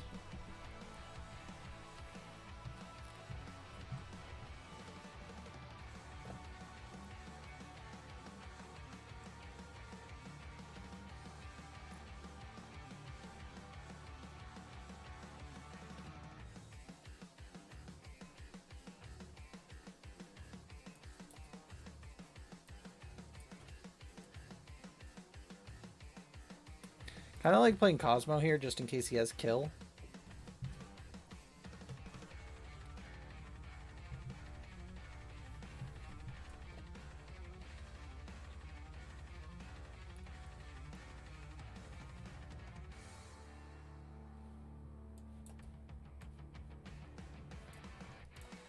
Killmonger into Rip is really, really solid here.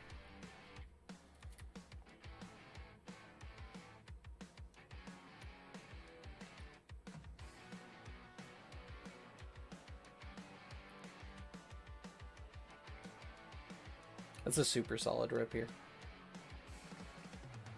So we're battling for 6 here. I think here just playing out the stats is probably a little bit better than not.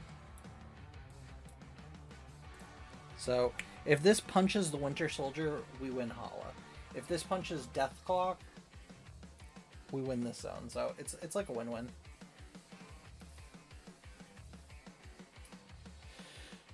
That's beautiful. We'd love to see that. Sabretooth.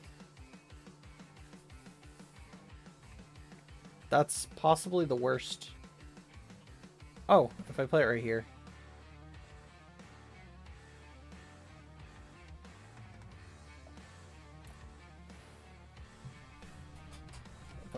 Good choice. So, let me think about that. If he played a 3 cost, so average 2 to 3, he would have had 2 to 3 to still play.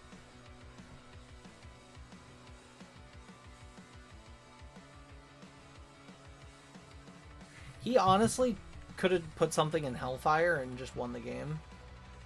The only thought I had is he hit a rock. How many cards did he have in hand? He had 2 cards. So one of them could have been a rock. Let's say it was a rock and another 1-drop. He couldn't win Hellfire Club.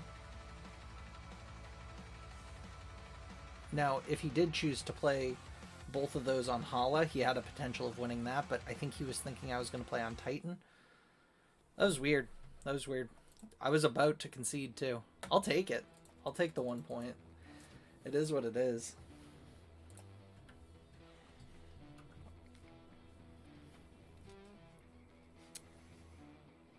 Deck's spicy. That's all I can say. Yondu's really good.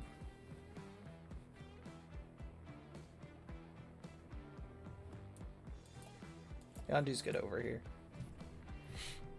Did we avoid a Rocket Raccoon? Alright, America Chavez is dead. Agent 13. Ongoing effects are disabled here. So that means that we're most likely going to Cosmo the 3rd section, if it's possible, next turn. Okay, so we're going against Devil Dino. Discounting his hand is really important here because if you notice, he has 6 cards in hand. So everything gets a -1, so it's like basically playing a 2 mana 8 cost attack or creature.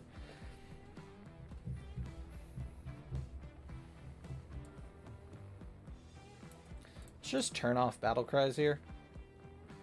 Oh, I forgot he's going first. Oh, that's so sad. That's so sad. That's a double pull for my deck. We got 4 cards in deck.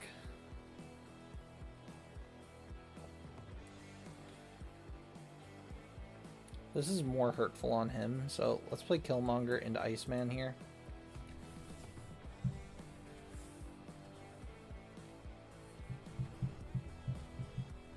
We'll probably Doom next turn.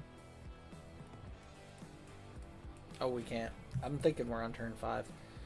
Okay. We could always Falcon, return the Iceman, but we can't play the Iceman if we return it, so... Maybe the correct play here was Falcon first. We take the Sentinels. We take those. I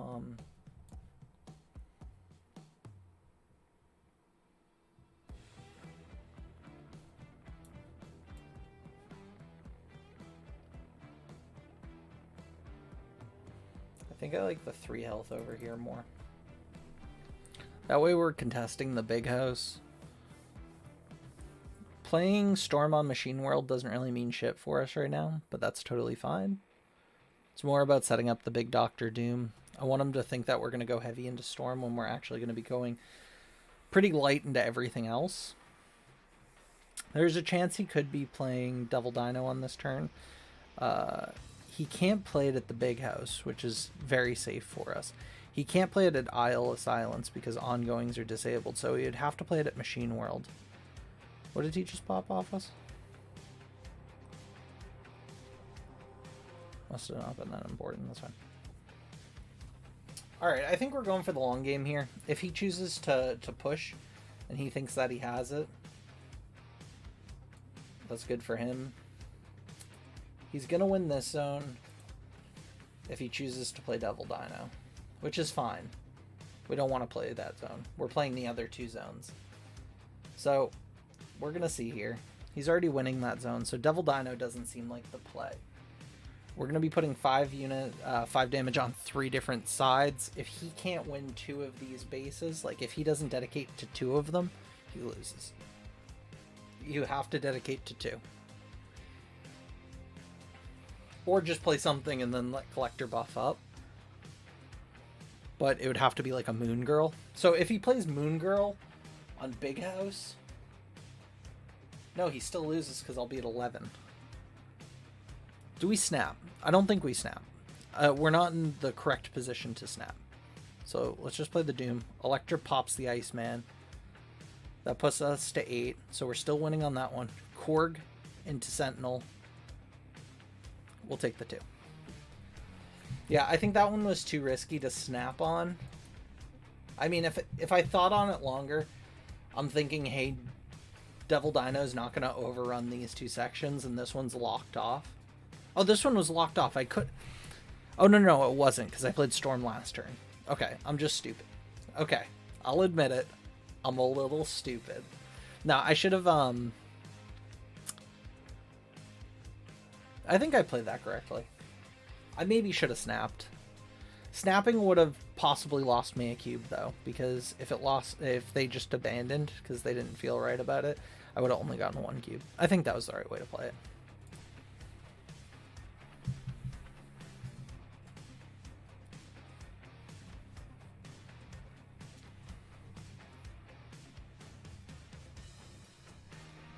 Ooh, Jotunheim. Not a 1-drop, watch. We're going to draw into exactly a 1-drop right here. If we do, I still think we play Falcon. Ooh, an early Gambit. Let's go.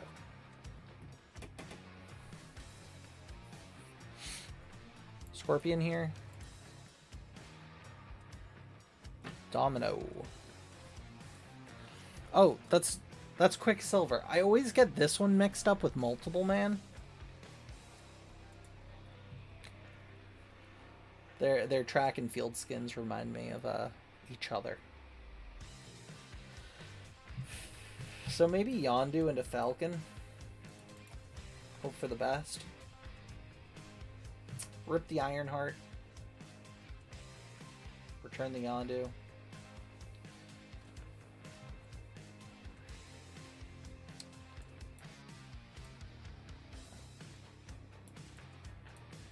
So I think I play Yondu into Killmonger. Jubilee into Tutu Infinite. Hooray.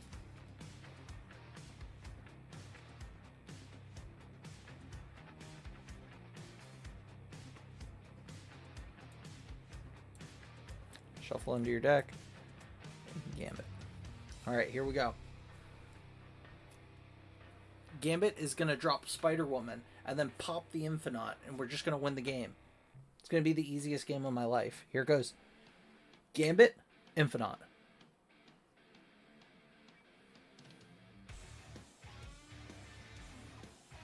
We missed it, but that's fine.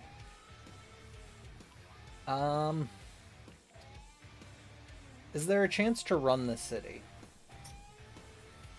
Final turn. Spider-Woman discounts by 2, ups us by 7. So it would be 25 to 19. We play the Doom. We only win 1 zone with that, which is Machine World. We play the Storm. It doesn't do anything for us. So this is a fair retreat. You can have the 1 point. Nice job, Kongle. If that is your real name. Maybe if we had Shang-Chi, whatever his name is. I should play him in the deck somewhere. I gotta find a way to fit him in. Maybe I drop Spider-Woman for him. I don't know. I'm not really versing a lot of Infinites right now, so if I start seeing more Infinites pop up, then we'll just tack in Shang-Chi. I'm seeing more aggro, which is why we're playing Spider-Woman.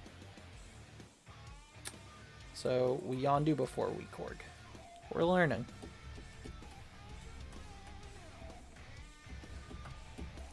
No way to pop his own Nova. Let's go.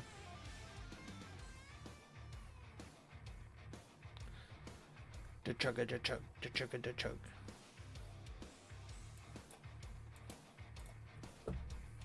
So he'll get his value. Okay, and then... what is it?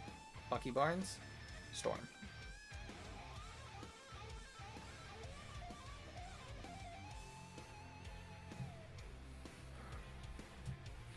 So he's still choosing first. I think we played the Cosmo here.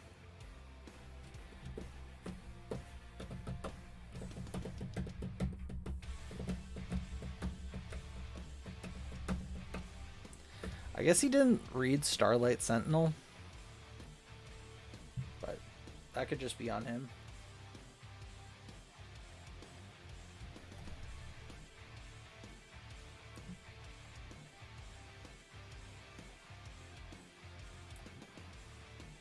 Here it goes. Starlight Sentinel pushes over, flooded to my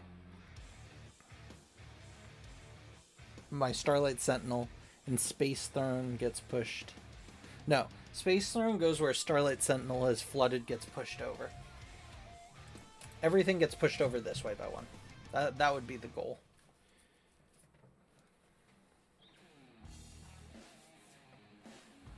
We're about to see, though.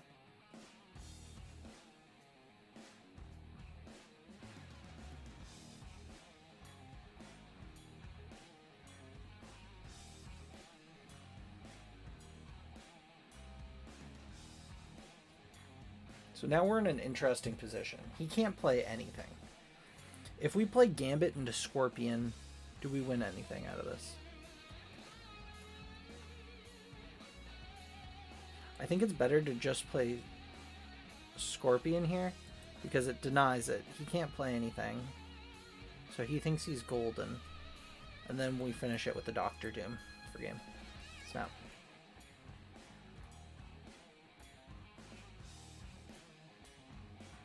Oh no, I'm a fucking idiot. I had Cosmo there. Oopsies.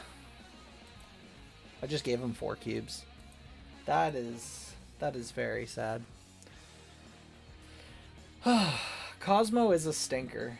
So the deck is at least living up to its name. Do we possibly have too many 3-drops? We have 4 3-drops. So maybe we can remove Cosmo. Cosmo's really good as a lockdown tool, though. I think Gambit's better. So I want to play either a 4 or a 5-drop here. Nope. I've decided it's Shang-Chi. Nope, not Sandman. Shang-Chi it is. There we go. Because we can value out saying Shang-Chi. Oh, I have to take a new screenshot next time. Oopsies. Mindscape. So we're changing turn 6. This lets our Gambit be way more oppressive because we can play it on turn 5 with the 2-drop and just annihilate our opponent's hand. It also makes me not really want to play Scorpion too late in the game, so I might play him next turn over Angela. Yes, because just in case we get Swapperino'd. Is there a potential world where I just change that into Storm? Maybe?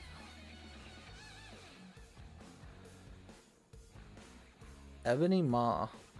Interesting. Alright, so we got some Raptors here. Let's Disco. We're going to hit him with the Disco Queen here. We got Zucked. I think he's only at 2 cards in hand. That stinks. Okay, so that's a 2 for 4. It's not great. Discard the Lizard, discard the Angela. That's how we do it, I guess. Okay. I think I Korg then Iceman. Let's say he doesn't play both 2-drops here. What does that do for us? Does it do anything? Turn 4, Falcon and another 2-drop. Turn 5, play a bunch of 2-drops. Turn 6, Prophet? Possibly.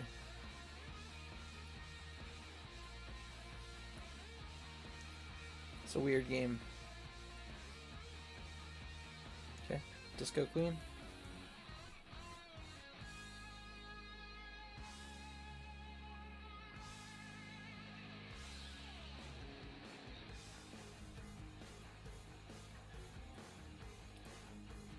I think we say you can dance, and hit him with the Falcon. Return them all the Raptor boys.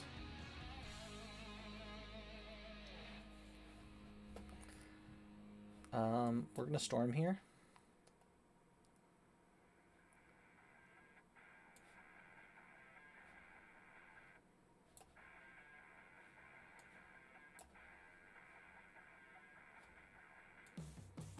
How many cards in deck?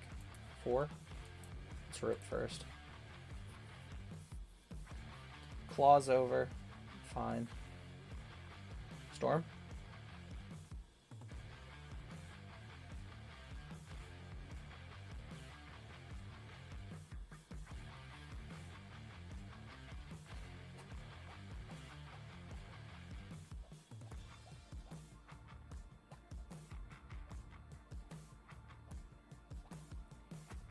How do we win this?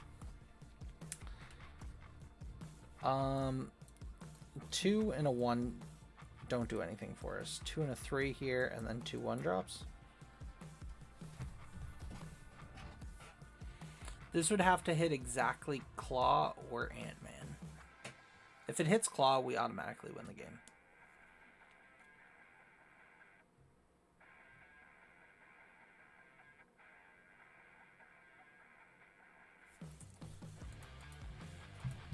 How do we redo this?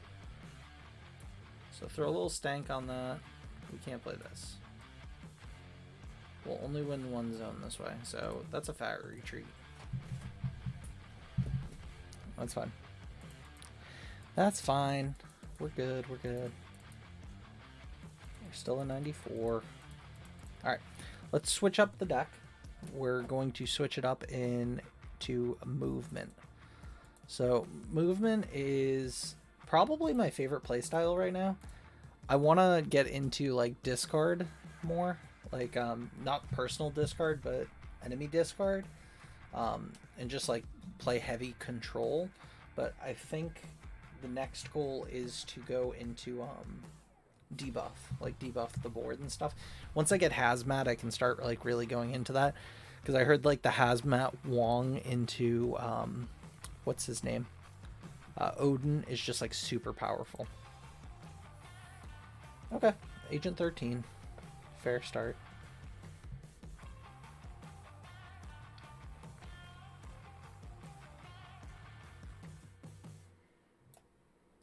Is there ever a chance where Weird World gets turned off?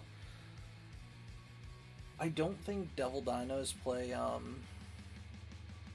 Storm. They might. I think it's a tech card in Devil Dino, so there's a technicality that we might hit a Storm to stop Weird World to draw into what's his name? The dude that moves everything over. Or there could be a chance that the last revealed location is turn 4 move. If it is turn 4 move, then we're definitely going to play Vulture on Weird World, so it moves into the middle and buffs. Oh, was it waiting on me? Oh, my bad. Sorry. 5 energy this turn. How can we use the most of this? Buff. Buff. Buff, buff.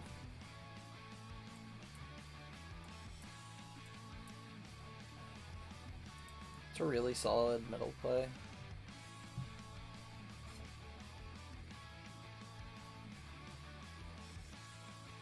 I feel pretty good about that. Multiple mana is OP. The problem is, right now... yeah, right. The problem is, we have Weird World as our first location swapped. So I'm playing with his deck and he's playing with mine. Which is kind of sus. So there's just a possibility that we just lose the game. I think it's better to build onto something like... Alright. So we know our deck, right? So if he gets Heimdall, he's going to push everything over to that spot. So we're just going to focus on this spot. Now, if he does play something like Cloak, Cloak gets a little sus. But I don't think he will play Cloak, because if he chooses to play Cloak, we can just move all of our stuff over. But then he could Cloak into Heimdall, potentially. Okay.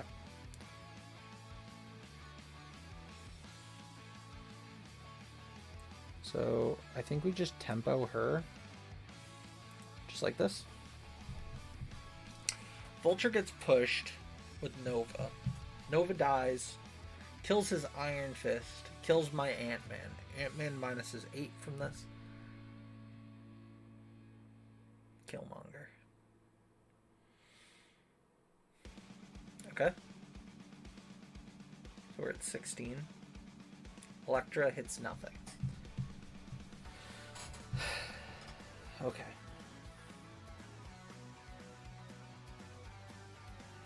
Heimdall pushes everything over. That's 8 plus 4 plus 1. It's 5. It's 13. So he doesn't win with killing. So I guess we just have to drop America Chavez and hope for the dream.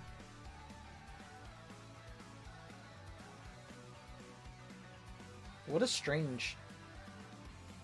That's a misplay, right?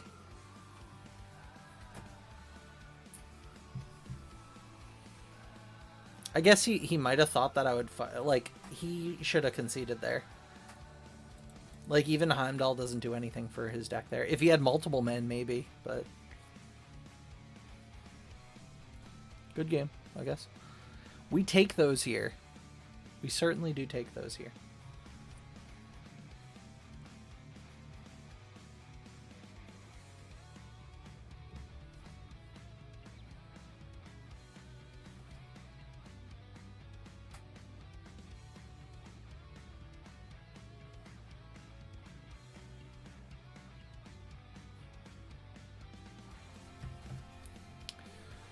Okay, let's see. Let me just crack open the window a little bit. Here we should end.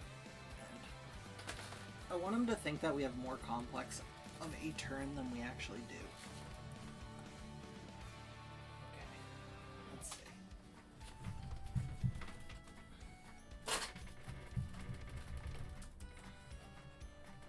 Oh, oh no.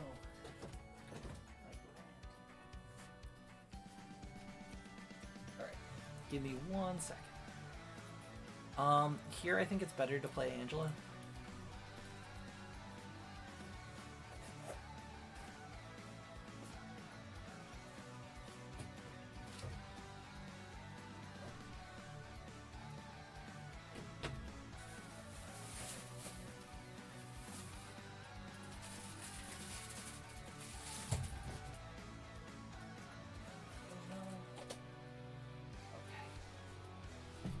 Alright, we're back. Oh, we got +1 energy this turn.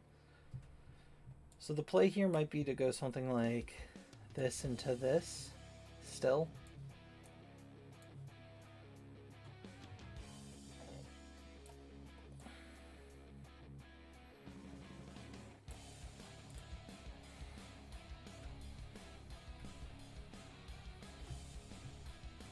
You know what? I misplayed that. I should have played Cloak on the last.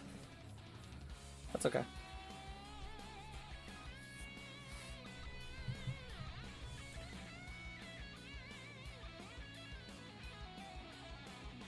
I could technically pull Cloak back. This is going to seem like a really odd play line for most people. But I'm going to pull Cloak back and then play Iron Fist here. This is going to send us back a multiple man. Strange will pull back the Cloak before the Angela upgrades. And because of that, we'll always hit a multiple man into our pushover in case we hit a Heimdall next turn or the turn after. This also sets up our Iron Fist, so we can Vulture into the 3rd spot and hope for the best. If we do hit a Nova, exactly what I was going to say,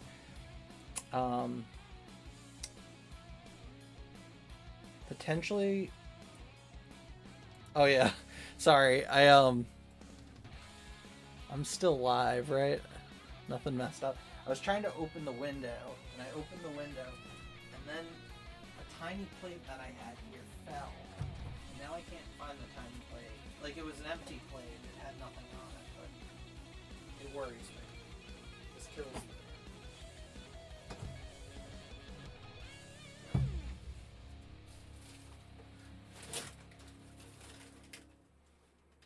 Yeah, I don't know where tiny plate went. I'll have to find that after. That's okay. No worries. Alright, turn 6. We could kill his Sunspot. He didn't pass. We could just play heavy into this zone.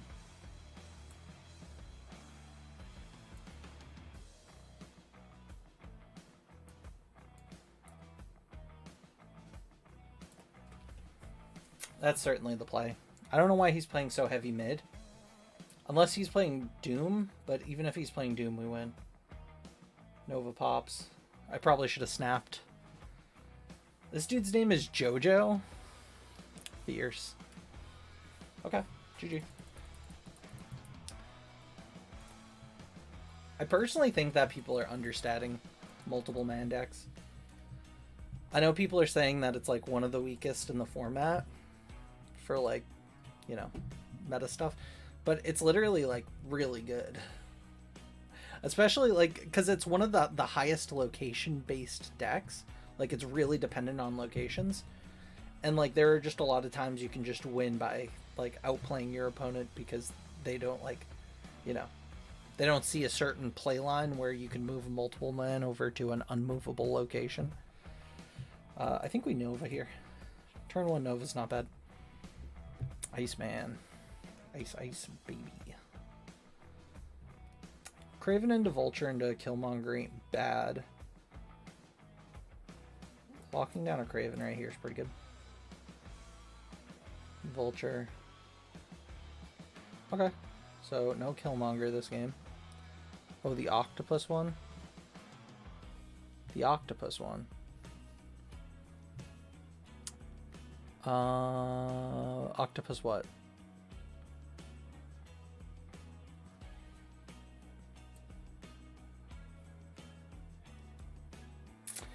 I really love Craven's ability, like this animation with the eyes that follow when something passes him. So cool. So we dropped buff armor, right? Killmonger don't do anything here.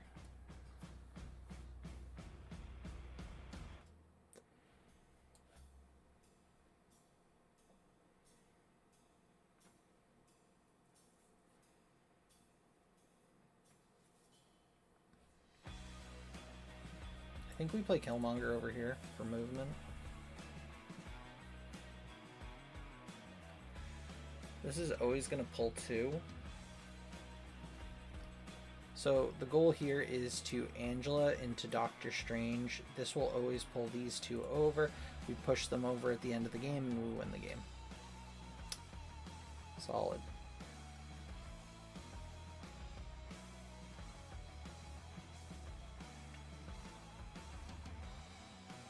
We don't really care about mid lane here. So he's going to see middle, and he's going to say, oh yeah, I'm not going to be able to beat that. I'm going to go heavy into this, which is what we're expecting him to do.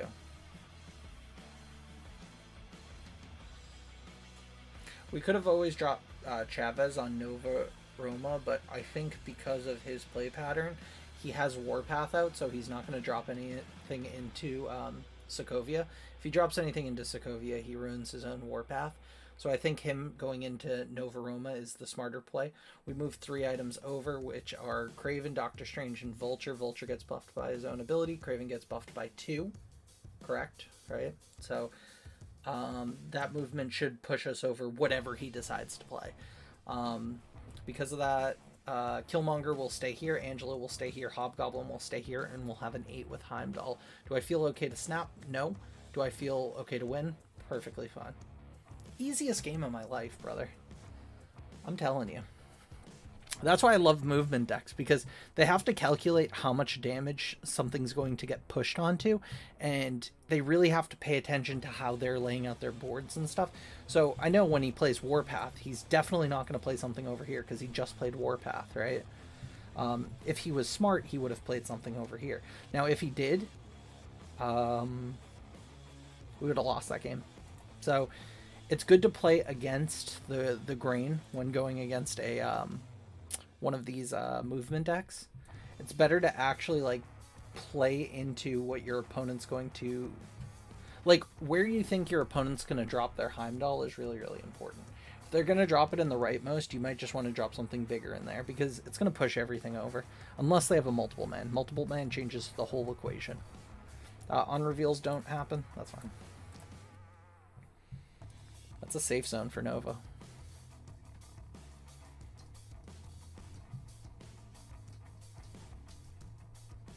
Lech Gula. Do we just... I think we just value a cloak here. 2 for 4 is solid. Most likely gonna Vulture on lane 3, depending on what's there. Hopefully it's not sap back. Miniatured lab. That sucks. Do we like just Chillmonger here? He has the upper hand here because he gets to go first. Now if he plays... Okay, Sentinel. Chillmonger clears board. Pops our Nova, double buffs. Totally acceptable. 3 rocks in deck. Drew 1 rock.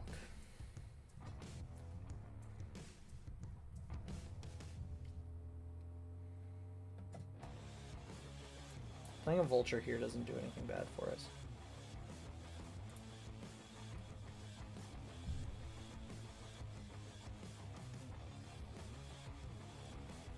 Like, it just means we're never going to be able to proc our Vulture, which is fine.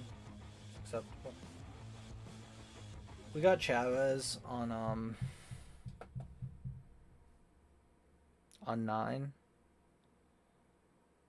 So we could set up an Iron Fist here into Boltable Man just to go a little wider.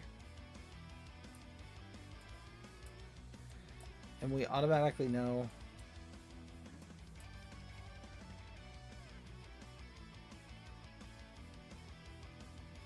yeah. That's the most amount of stats we can do. We could have played Doctor Strange there, or pulled Doctor Strange with Lech Gula over, but I think it's better just to punch it over this way. Hope for the best on this zone.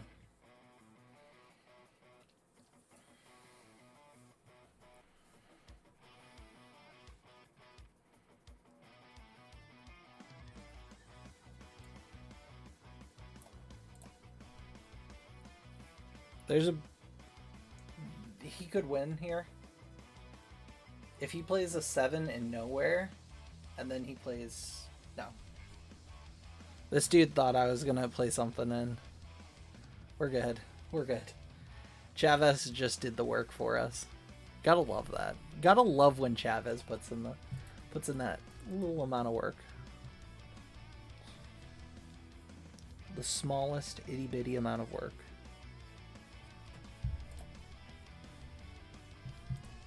That's why I think Chavez is just like one of the best cards in the game.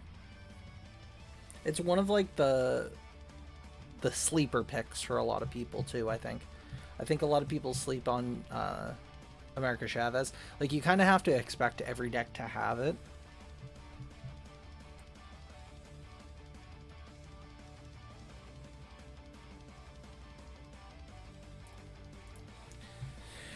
Okay.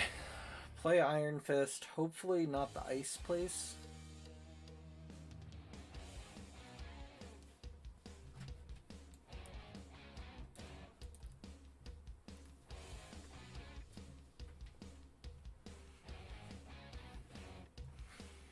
Alright, we're hoping that we get a Heimdall. If we get a Heimdall, we win the game. Simplest game of our life. Hulkbuster on turn 3 into Multiple Man.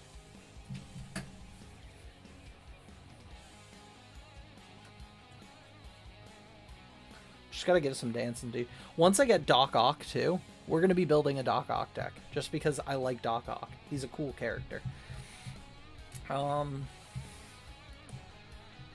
The play. Angela into... Ooh. Angela into Cloak is very strong here. We lose 1 point of value off it. Oh, no, we don't. Because we're only on turn 4. I was thinking we're on 5. Yeah, then that was always the play. Namor. Namor. Okay. So we pull the 7 over. We pull the 3 over. Those reset themselves. Slurp, slurp. We pull the 7 here, and then we snap. So now we have built our own Heimdall. We don't even need Heimdall to win this game. We just need America Chavez, which, surprise, it's the next card we're going to draw.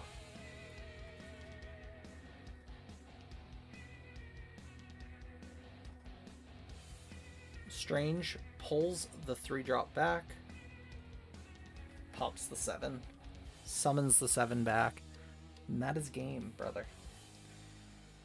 That was a well played. I have to give it to him. But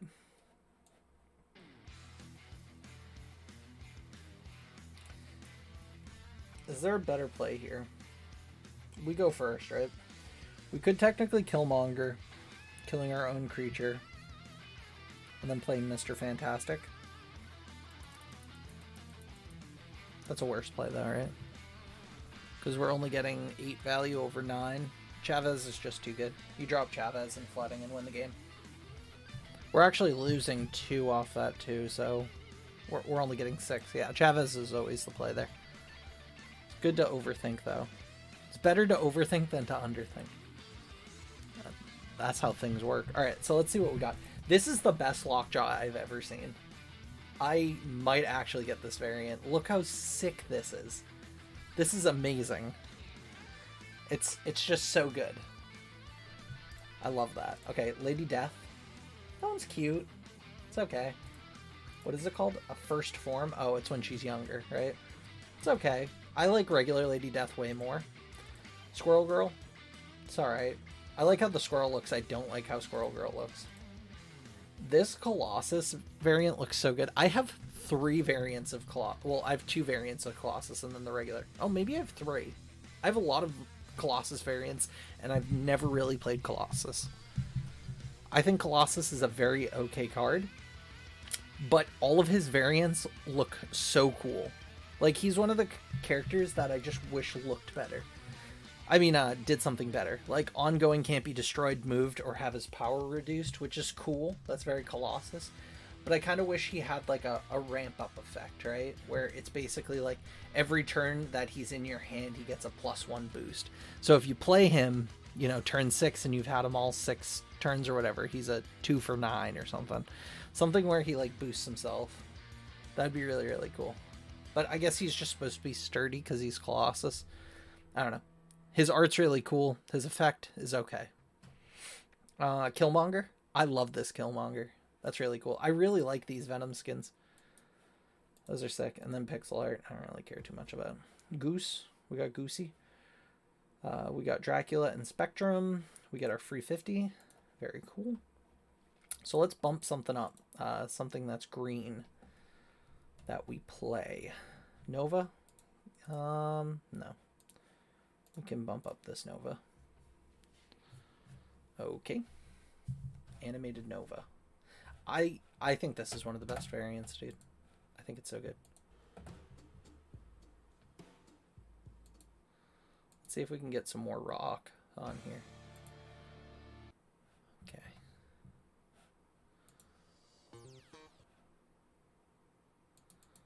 Alright, you know what? We're going to play this one. Cool. Yeah, Nova looks good. Alright, boost to 50. Claim that. What's our other quest for today? I think because it hit 11 o'clock, we now have our additional boosts on...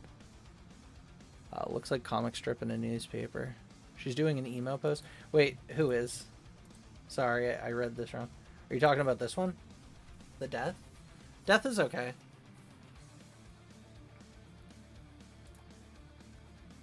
The news strip one. I think it's like okay. Like, if you're comparing it to her regular skin, like, come on. Like, look at this. This is so good. She's sitting on a throne with, like, the skulls out. I wish I played, like, a destroy deck. But it's not my cup of tea, dude. I wish Thanos snapped away half the board. That's honestly what I wish. I wish that Thanos gave you all of the Infinity Stones, and when all the Infinity Stones were played in a game and Thanos was played, he would snap away half of the units on board. That would be really cool. Like, rounded up or something. That would make Thanos, like, way better. Because Thanos right now, you can get him in the game, and I think there are going to be decks built around him. Like, I really think that there's going to be, like, an Adam Warlock Thanos deck. But for whatever he is right now, like, he just doesn't seem the best. Okay, so play on reveal cards. That's fine. Win a location with only 1 card. Possible. Win a location with 4 cards. We can do both of those. And you know what? We can roll 2 more. Well, we can roll 1 more mission right now. We're 10 gold off from rolling a second mission. So what were those ones? Sorry. Win a location with 1 card. Win a location with 10 or less power. Win a location with 4 cards. Win a location with only 1 card. So we have to set up some big Heimdall turns. Heimdall, I guess. That's the goal. We could play our big deck too, but I think playing this is probably better. I'm not that risky. I was like, do I play Nova on Danger Room turn 1? It might have actually been better to hold Nova in hand for a Danger Room turn. Alright, so each player fills with random cards. Okay. Okay. Debris. Debris is good. What else do we get? Electro. Electro is solid. Squirrel Girl looks like a newspaper. Oh, I got you. I got you now. Okay. Sorry, I missed that. Yeah, the Squirrel Girl one does. I really like how the squirrel looks. I don't like some of the baby variants are really, really funny. Some of them just kind of fell off.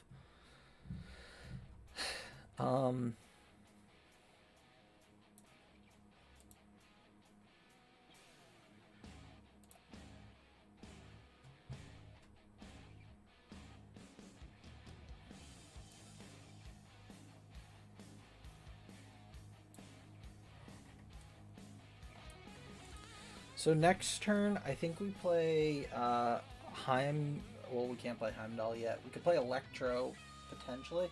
But Electro is actually going to lock us out. We should have played Electro this turn.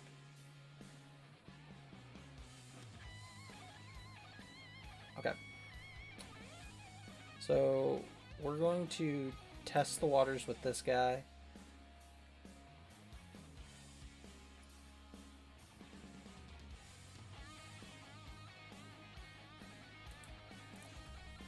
Play the kill. We are going first, so Killmonger will not kill anything. Cloak is to set up the multiple man to pull him over to up our Craven. Craven gets pushed first, so he gets buffed by everything else. We get multiple mans on the field. It means we're not going to proc our quest with only one creature, but I think we'll be able to play some silly nonsense. Which... we're here for a good old goofy time, so let's push these guys. Let's push them that way. Oh, we messed up. We should have moved our multiple man. That's why you pay attention to what you're doing. That's true. If we push the multiple man, we would be getting a lot more value. Yeah, that was a huge misplay, actually. That's fine. It's a learning game. Luckily, next turn we have like max value with a lot of crazy stuff. We have different routes we could go. We could go down the Electro route.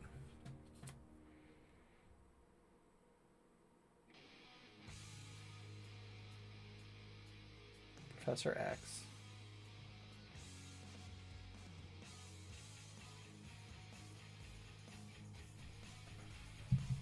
Okay, so no items can move here. So since no one can move, if we play Heimdall here, 2 move, we'll still win 2 rooms. He can't win the danger room here, and we have a lot of value just sitting here. I think we win, potentially, unless he has Hulk is a tie, so we just win. We messed up and we still won. That shows you proof that multiple man is just chef's kiss. So good. So good. Lay it on me with the multiple man, brother.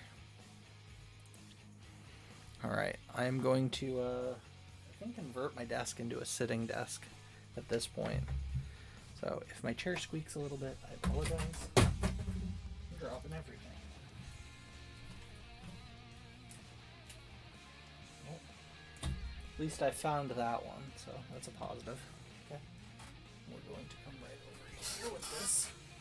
Apologies for the squeak. Alrighty. Let me fix the camera. Okay. Now we're cooking with oil or gas or whatever they say. Alright. Let's play a Nova here. Our Nova's gonna die, but it's more about trying to get our opponent to Killmonger before we do. Oh, that's fine. Quicksilver. The question is, do we Craven here? And I'd be craving some Craven, you know?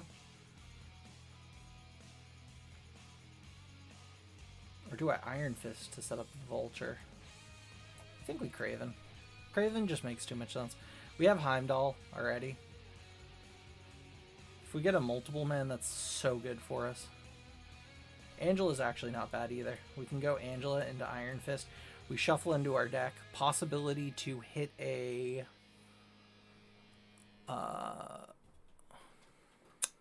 what's his name? Multiple man. It will be a 1 and 8. Okay. We got the Chillmonger. We can chill with him.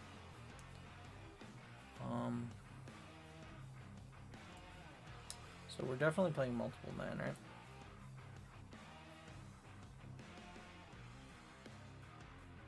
I think we're playing multiple man and passing.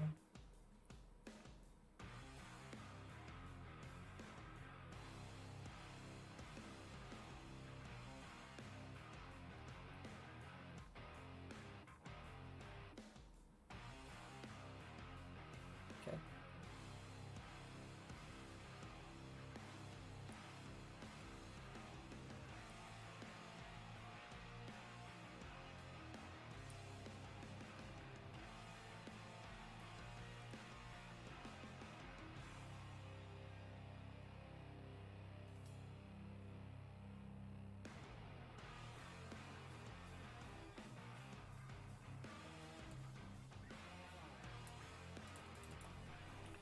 Alright, so this is going to kill our own Nova and our own Iron Fist, buff our Angela, buff everything else on board, including our multiple man.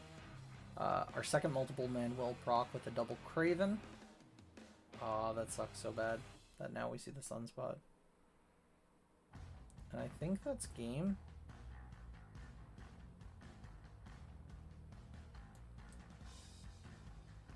I think I'm pretty safe to snap here, right? We push over Angela and multiple man. We're replacing that in cost. So we're going to have 16 on one and 8 plus 4 is like a million on the other. The only thing that could kill us here is a Heimdall. Do I think he's playing Heimdall? Possibly not. Alright, we're going to just play it out. Let's see.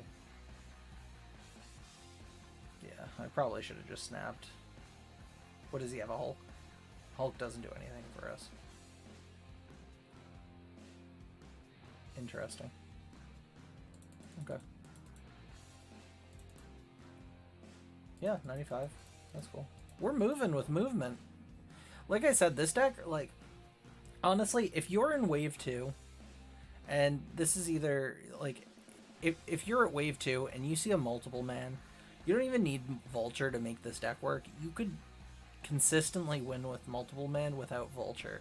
I did that all the way up to, I think it was like 67 or 68. Maybe it was a little further. Maybe it was like 72. I got all the way out there without Vulture. And the only reason why I'm still climbing with it with Vulture is just because the deck is so good. Right? Most of the time you don't get the Vulture. Vulture does steal some wins for you, and it gives you an alternate version. Just like if you have, what's his name? The hothead guy, Flaming Torch. If you have Flaming Torch, or... Is that his name, Flaming Torch? That doesn't sound right. Human Torch. If you have Human Torch, it's very similar. I think that's Pool 3, though. I don't have it yet. So, yeah. So, I mean, like, if you have Vulture, Vulture's good. Wait, I think Vulture, is he Wave 2 as well? I think he's Wave 2 as well. He might be Wave 3. I think he's Wave 2. I'm almost certain he's Wave 2. I might be gaslighting myself. Alright, so if you're in Wave 2 and you're playing Dino over multiple man, I think you're playing it wrong. Here we decided to go with the Craven over the Angela. I think that's the right way to play it. Because I want to be able to set up Vulture.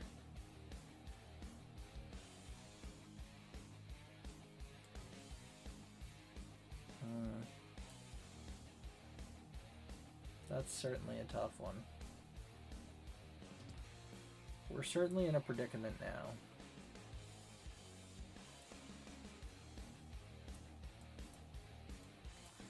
Okay, I think I go like this. I probably played that wrong. I probably should have played Angela first. Angela would have gotten an additional 2. I mean, Craven, when he pushes, he's going to get an additional 4, so possibly this is the better play for it, but I mean, it's just something we're going to have to see. Alright, we're gonna get some fun things to play with. We got Ant-Man, we got Lizard.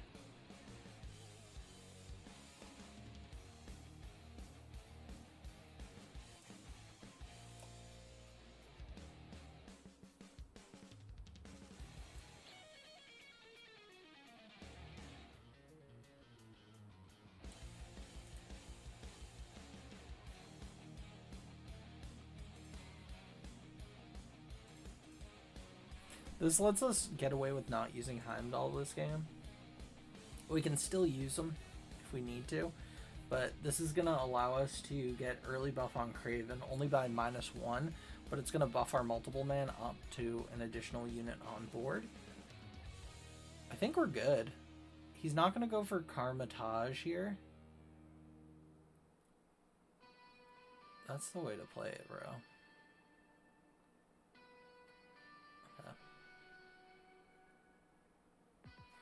So, this is my thoughts for this. We don't move the Kraven. Instead, we move a multiple man. And instead of playing a card that would proc multiple man, we instead play Hulkbuster into Lizard. I mean, we're losing one multiple man, but... Wait, what's the difference from that? This goes up in value.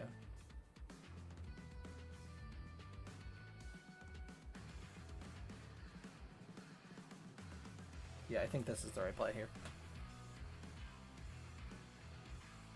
Professor X, what do we flip up? Blizzard, right?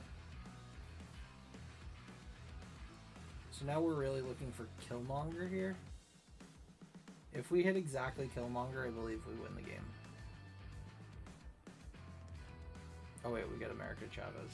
Okay, so is there a potential way to win this game? No.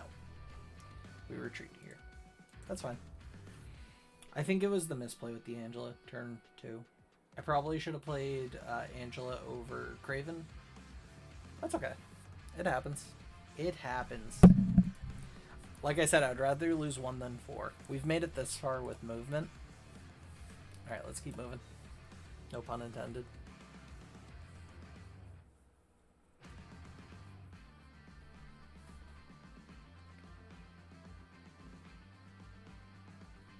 Do we bring back the rat?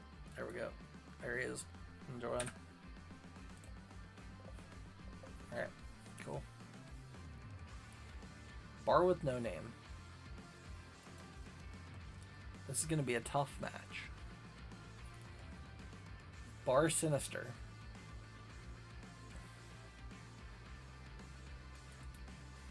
This is going to be a tough match. I'll say for the people in the back, this is going to be a tough match.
I think we win. I don't know why I was overthinking that. Just play Chavez here. Double the cubes up.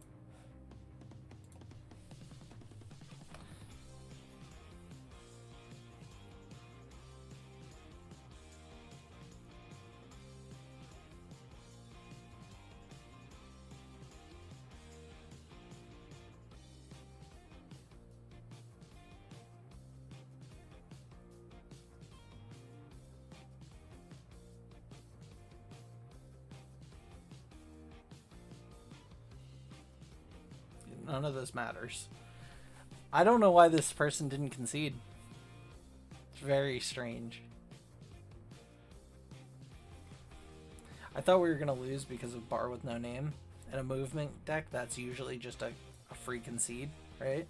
But he decided to play a card there, so I was like, oh, he's playing a 1-drop. I'm going to play a 1-drop because he's probably going to play a Killmonger.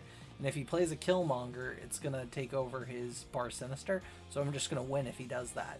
So instead of me doing it that way, I basically let him play a 1-drop. I then played a 1-drop, which was Nova, to buff my, what's it called? Why can't I think of the word?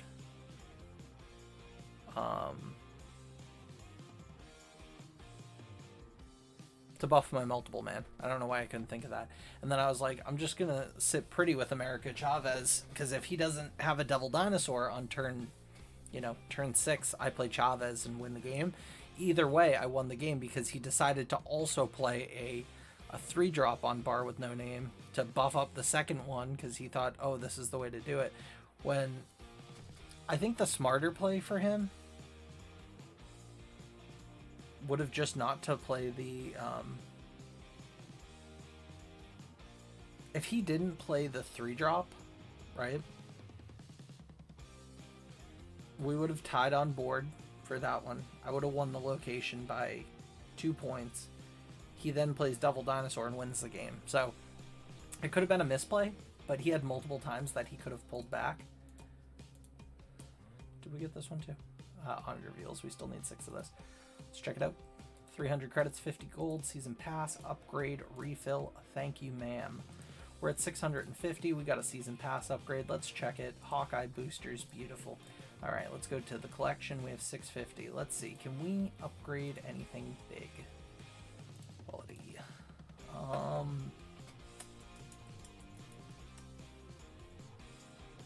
We could potentially go with multiple man. What do we have for him right now? Only 3 shards, so multiple man's chilling for a bit.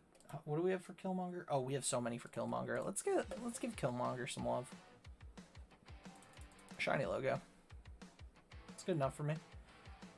Oh my gosh, it looks so good with the gold because of the Killmonger text.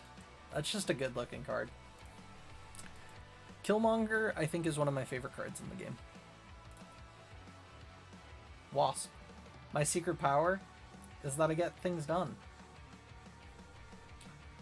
This might be one of the worst cards that I've ever seen.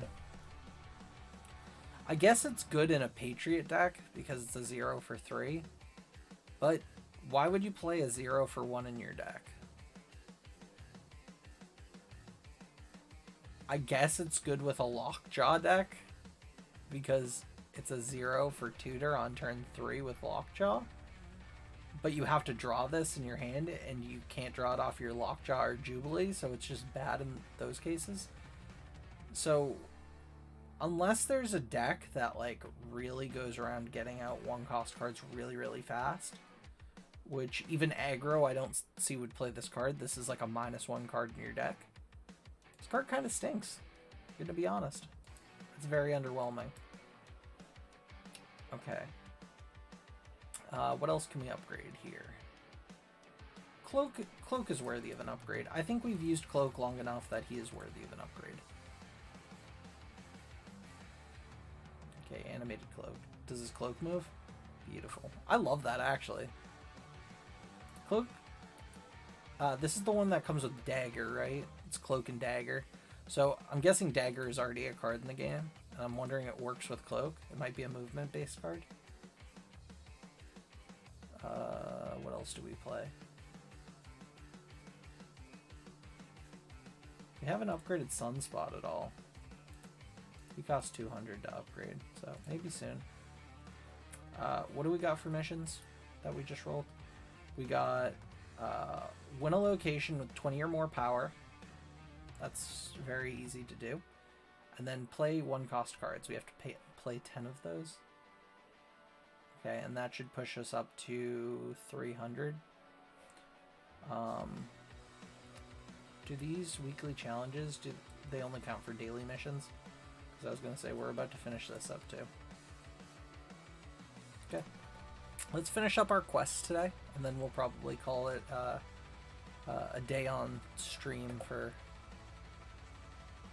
this, because I've been streaming for roughly 3 hours now, right? 3 hours. So it's been pretty good, I'd say. Alright. Start with the Nova. It's so nice having Nova on turn 1. Hood. So he's playing demons. Why demons? Why?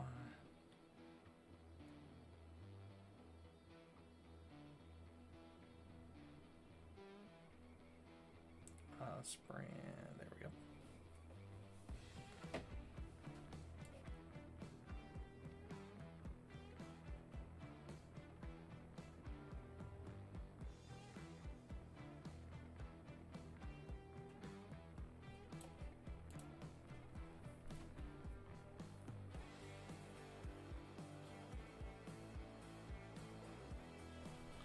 Sorry, I was calculating the outcome of this.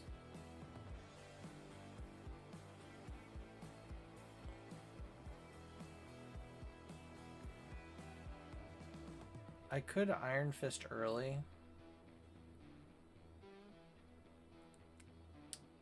but I think I play it like this. This into Iron Fist over here. This dude has been playing since beta. He has the Daredevil one. This is worrisome. He might have a full collection. That's kind of cool. I'm gonna give him a wave. They need to make a wave emote.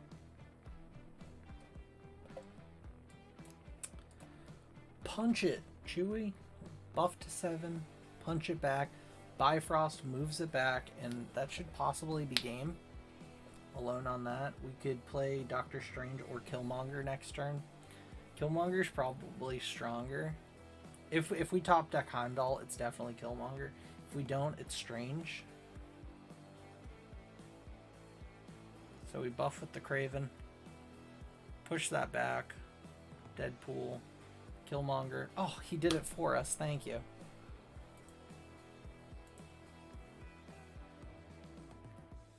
That's beautiful.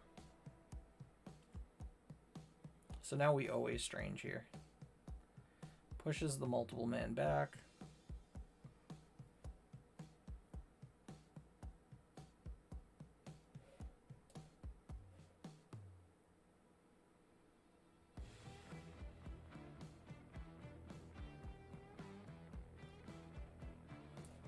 Strange pulls the Kraven.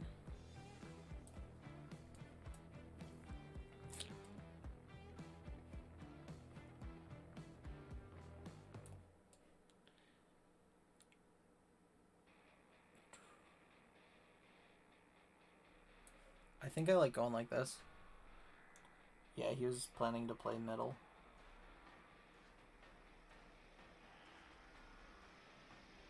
Deadpool into Demon into Venom. Venom eats all of that and absorbs all those stats. He gets Deadpool back. Deadpool's a 24.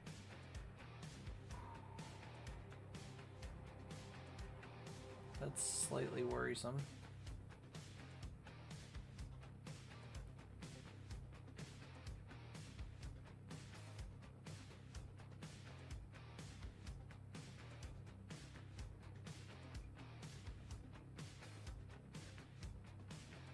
So, this is where we're in a weird position. We play Chavez on 8, right? We lose to Deadpool. We play Chavez on Bifrost. We lose to Deadpool. We played on Washington, D.C. We lose to Deadpool on Titan. I think we lose to Deadpool in every way. So I'm gonna go like this. I'm gonna give him the fist. I'll give him the 2 shards now. We'll call it even. You gotta know when to pull, and that's insane. That dude got a 24 cost Deadpool. I mean, a 24 health Deadpool, which is cool. I like to see that I'm playing with people in the beta now. Like, it does. The good thing about this game unlike other card games, like sometimes you play a card game and while you're playing you're just like, ooh, I'm tilted, right? Because like you play against all these people that usually, like, a lot of the time they just have better decks than you, and like I like the challenge sometimes of that, where like you verse people with better decks and stuff. But usually when you are versing people with better decks, the better deck usually wins, right? There are some offsets where obviously the little guy can win sometimes too. But because of that, it leaves you in this position where it's like you feel cheated. In this game, since matches are only 6 turns and the most you can lose is like 8 credits if you double snap, if you think you're gonna win, it goes by so quick. You know what I'm saying? Like, I don't feel like I'm actually losing when I do lose at something like that.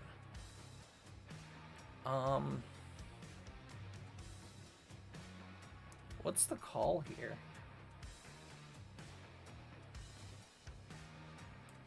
I think we play Vulture. I don't want to play anything at Oscorp Tower. I'll give him a Vulture. Not really going to help him. It's going to clog his hand, actually, more than anything. But I guess it's good. Oh, okay. Now I understand. Everyone's playing it because of Machine World. Because your opponent has to play something there, and they get cards to hand. That's why everyone's playing Raptor. Oh, I'm so stupid.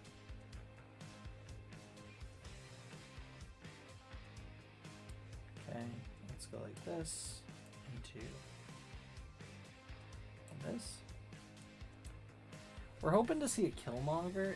If he has exactly Killmonger here, that's really strong. He might play Moon Girl. How many cards does he have in hand? 7. So Moon Girl wouldn't make sense. He's at his limit. He does have the Heimdall like avatar skin, which means he's probably like a player from early. Yeah, because I think you got that in the Thor event, maybe. I don't know. I didn't stay really like into the game. Like I didn't really even look at cards until the game came out. Like until it was released, because I wanted it to be that much of a surprise to me. I think we go like this into this. Play.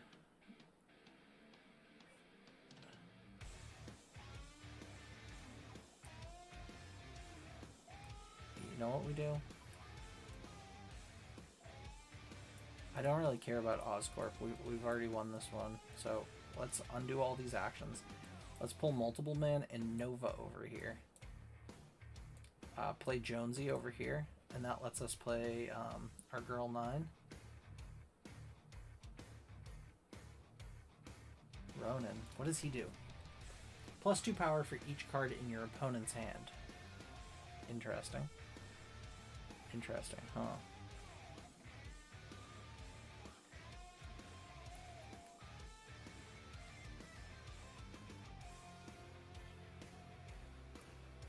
So he drops down to 9. This buffs up. We just play Chavez and call it a day.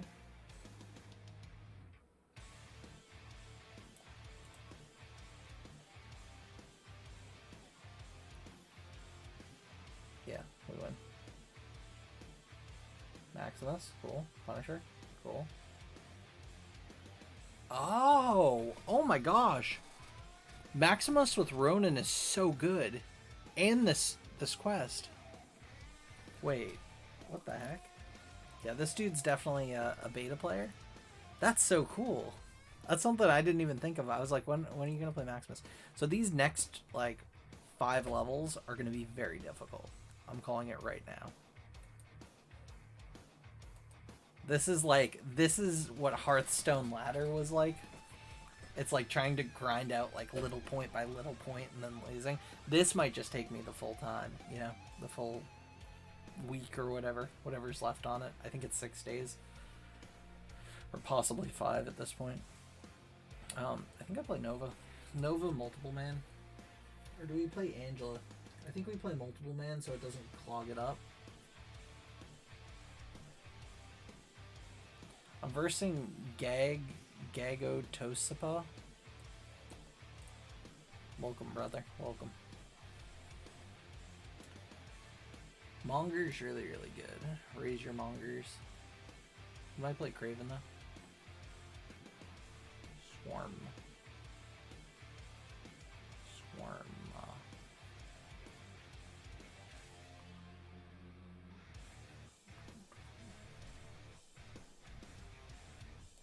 So sadly, we have not seen our girl yet. I mean, our Heimdall. So this is a 50-50 at all times, so I think what we're going to do is we're going to go Angela into Craven.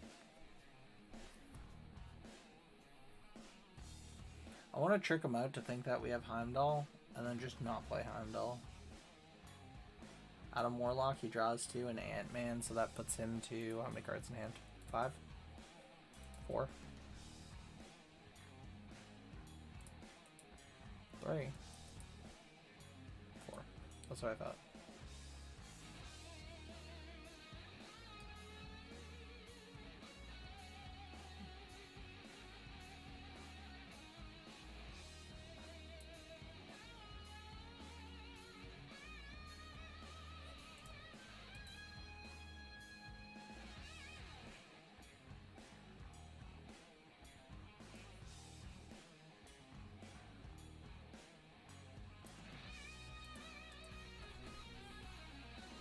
Okay.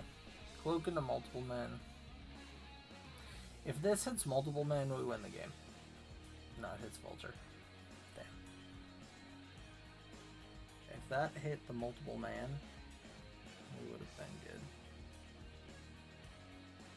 Do we still win?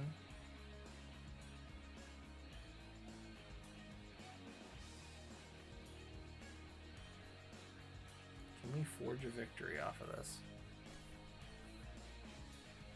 I believe we can. I think we go like this into this.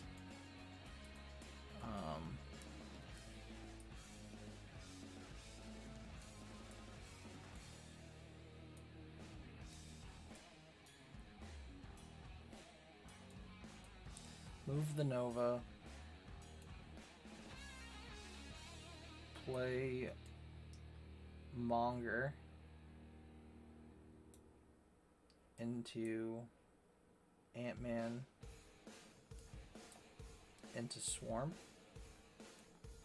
So by doing that, I should actually pull this back. I should go multiple men into Vulture, into Nova, playing Swarm first, potentially, then Monger, then Ant-Man. The reason why is the buff gets off of the Nova, multiple men will get double upgraded, so yeah, I'm pretty sure we win. I think we snap here. We didn't snap, that's fine. Nakia into Cloak. What is his play pattern here? Does he think he has it? It's a big buff. And then we reveal Ant-Man for the W. Beautiful. We'll take those 4 cubes. That should get us up to, what was it, 96? 96 with 3 cubes in. 96 with 1 cube in. Okay, okay, we're moving, we're moving. Okay, we got this one. That's big. Okay. So we just have to play these 1-drops, and we should be good. Let's open a season pass thing while we're waiting. Okay, Ant-Man boosters. Don't really play Ant-Man, but it's alright. We'll take the boosters in case we get a cool variant. We're at 200, so let's see. How do we do this? 200 gives us 6, so we'll get the credits too, right? And then we get a double upgrade. So let's go for the 200 here. We're looking for, is it blue? Yeah, blue is that. Infinite's cool. Infinite's cool. Spider-Woman's cool too.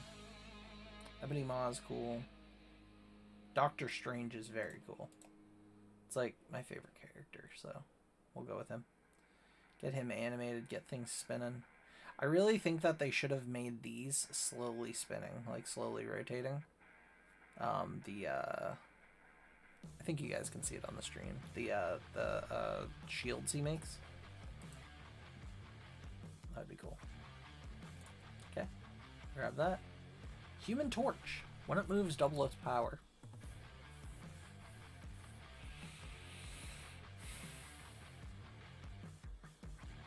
I'd have to remove the Nova package. I don't think I'm willing to do that. Double its power, though. Double its power. It doesn't leave behind a duplicate, and it doesn't gain +5. How many times would it need to move before it gets value, right? 1. Wait, is it a 2-drop or a 1-drop? That's the real question. So it's a 2-drop. So 2 to 4, 4 to 8, 8 to 16. 4 to 8.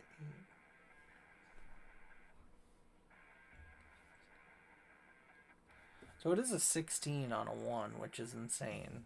It has to move 3 times. So you'd have to play it, pull it with what's the card called? Cloak. Then pull it back. So play it over here. Play Cloak over here. Pull it with Cloak. Pulls over. Pull it with Doctor Strange. Pulls over. Heimdall. Pulls over. Potentially you could get it to a 32. Wait, so playing it and then pulling once. Sorry, I'm doing math. So pulling once, it comes a 4. Pulling it twice becomes an 8.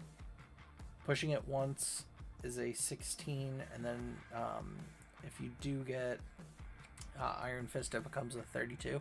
A 1 for 32 is very good.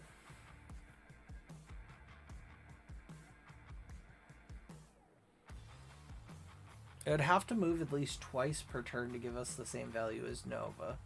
And it doesn't give us the opposite effect of Killmonger of killing my opponent's board. I wish this cost 2. If this was a 2 for 3, like if it was multiple man stats, it's going in there. But I think a 1 is... that's not my cup of tea yet. Maybe if there's like cards later on that I see that like are really, really good for that, maybe. I just don't know how I feel about Human Torch. I'm conflicted.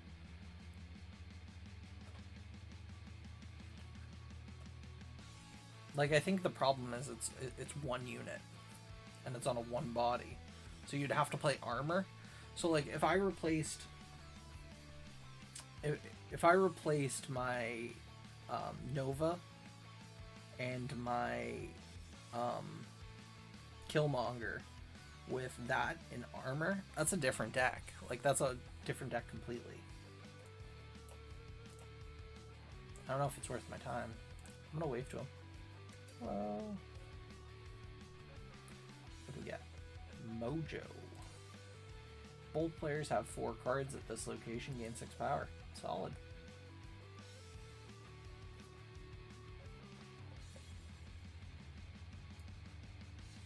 I think we put the Craven here.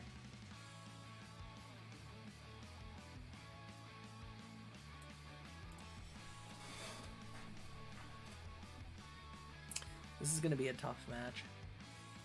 Can already tell.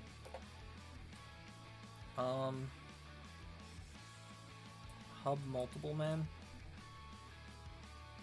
Clog up his hand by 1. Got 7 cards in hand, so if he doesn't play anything here, then multiple man basically just sits where it is. If he plays 1 card, multiple man goes into his hand, he doesn't draw anything fresh. We'll see what he has here. Played a rock. Interesting.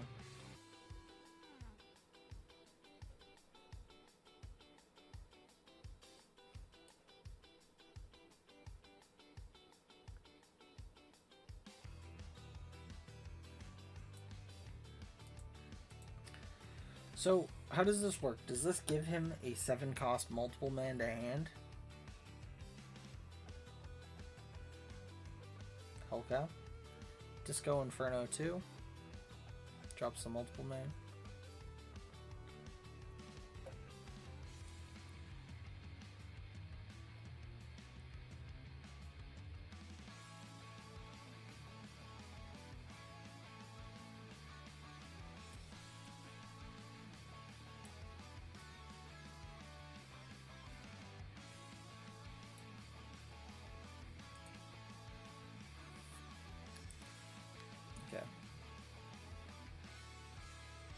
Another Hellcow.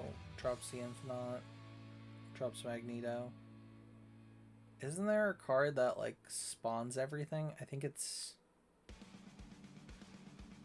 Oh my gosh. We might just lose because of that. That's possibly why they're playing it out like this. So I think the goal here is to play this here. Play the Hellcow over...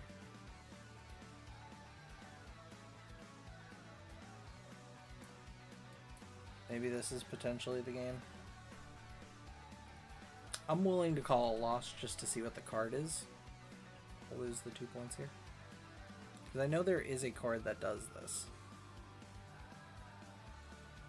Hellcow. Mojo. Ghost Rider. Pulls the multiple, man. It's not the worst.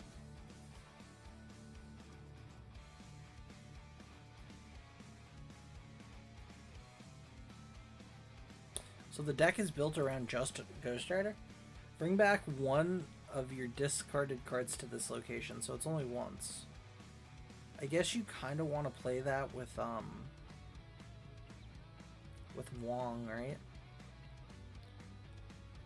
Because you play Wong turn 4, Ghost Rider turn 5 with a 1-drop possibly, and then turn 6 play whatever's a follow-up.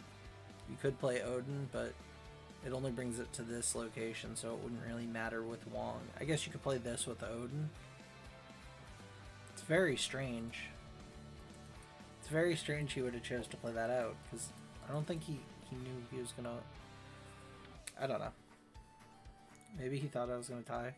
I don't know why he played the rocks. I guess just to get them out of his hand. Very strange.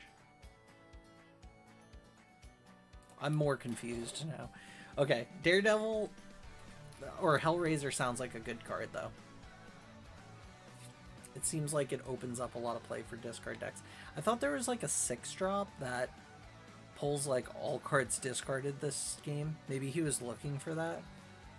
That's my only thought, but then why not just concede? We're gonna play a Nova here. I think we like playing the Cloak over here. It procs him to playing Cloak. Okay. Electro. Do we like Electro? Electro's kind of cool.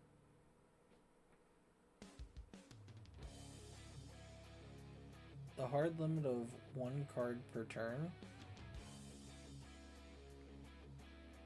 It's turn 3, so we'd have a 4-drop, a 5-drop, and a 6-drop, then a 7-drop. I think we're gonna wait on Electro. I think we might play him next turn though, because that will buff us up to a 5-drop, 6-drop, then 7 mana. Okay. How many cards in hand? 7. I could fill his hand with garbage. Let's...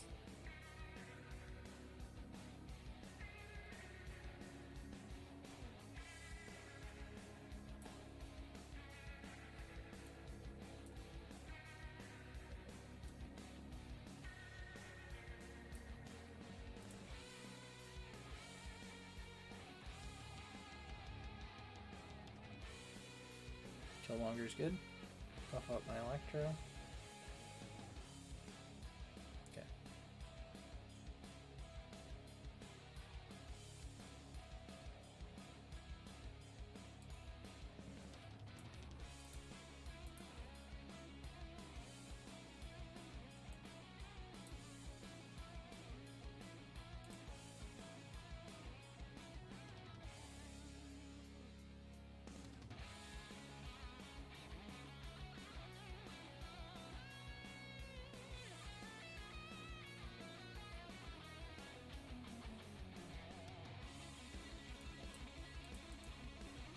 Is there a chance we can win this?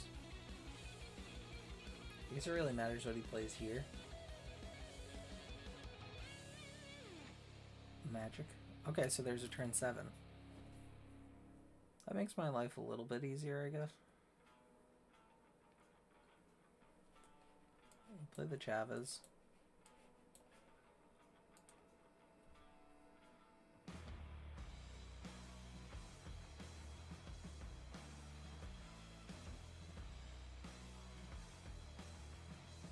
Thor. Mjolnir. 4 cards in deck.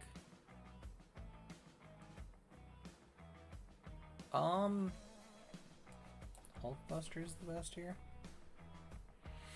Hulkbuster brings us up to 12.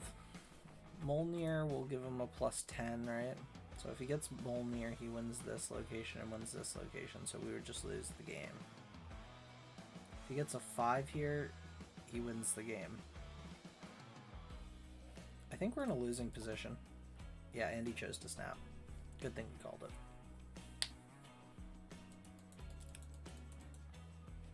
At this level, it's smarter to lose one than two. I think we just have to focus on that. Like, we have to focus. If we don't have it, we just got to give it up. Especially if we get like a bad location or something. I think we just give it up.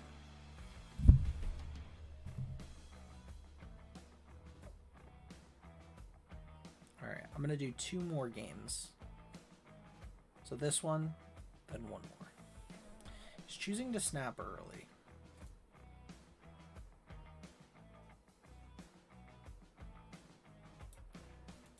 I think we start with that. Then we vulture.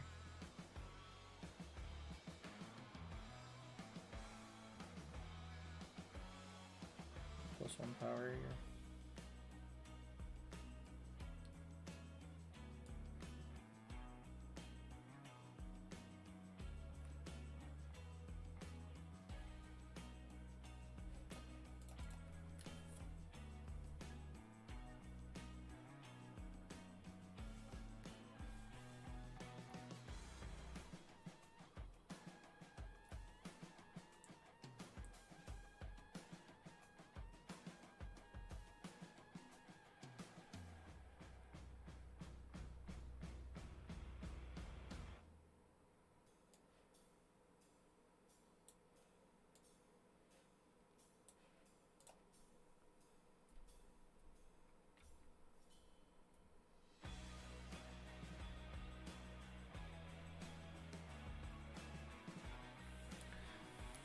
So with Lockjaw on the field, there's a chance we could Infinite. If we get Infinited, does that worry us too much?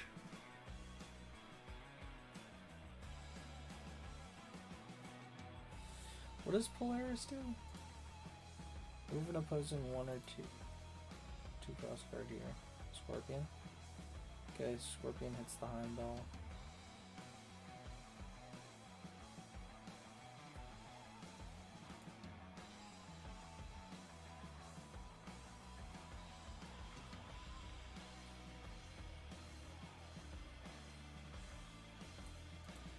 I'm gonna end turn to make him think that we have what's it called?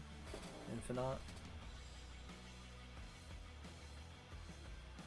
Sarah, everything costs 1 less for him now.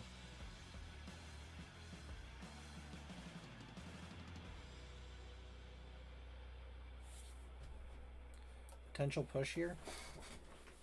Push is big. That might actually just win us the game single-handedly. Because we have Chavez on 6.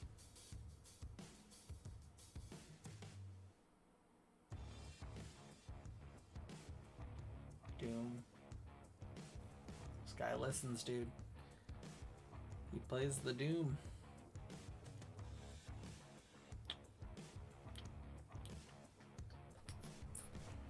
I don't think he can win on all 3.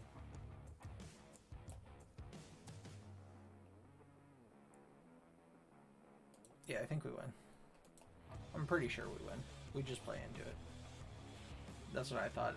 Odin doubles up. He wins on the Doom bot for Xandar, but he doesn't win on Superflow, and we won Kunlun. We'll take those 4. That's solid. That's a good way. Alright, alright. We're doing pretty good. And we just have to play 1 more 1-cost card. Heck yeah. We're really grinding tonight, like, surprisingly. This is awesome. Okay. So I don't see multiple men in hand, so Nova is the play.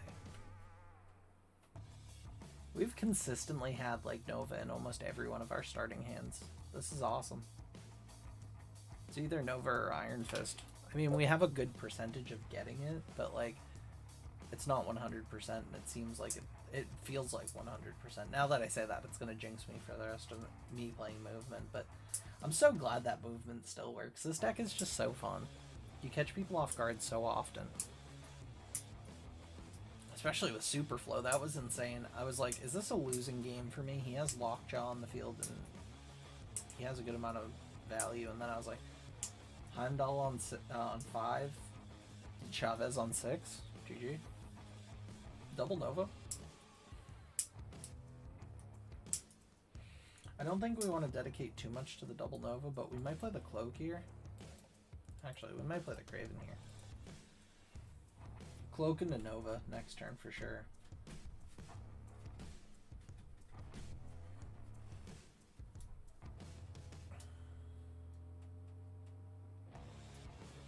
Is Angela better here?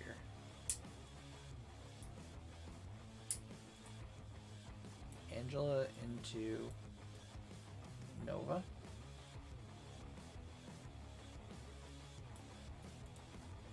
We have an Iron Fist set up if we need to punch, which is solid.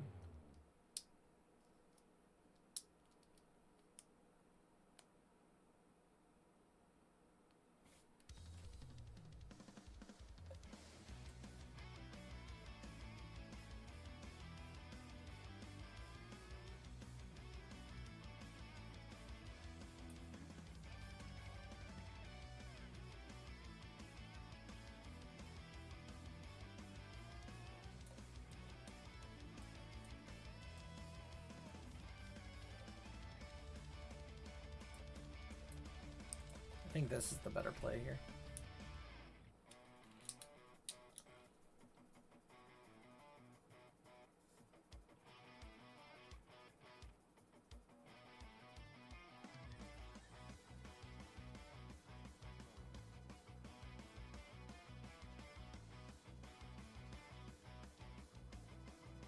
We're still looking for Monger here.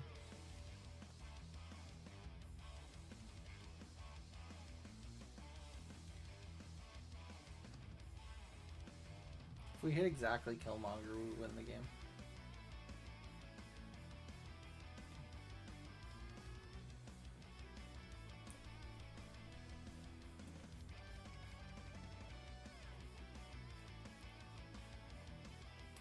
This is 14 stats. So this is 14 stats. This one is 8 plus 3, which is 12 stats.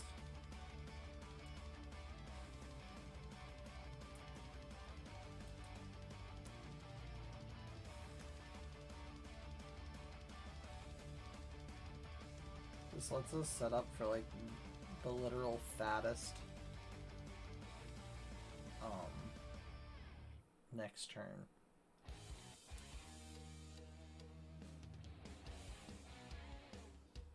Like, you can't even play dinos here?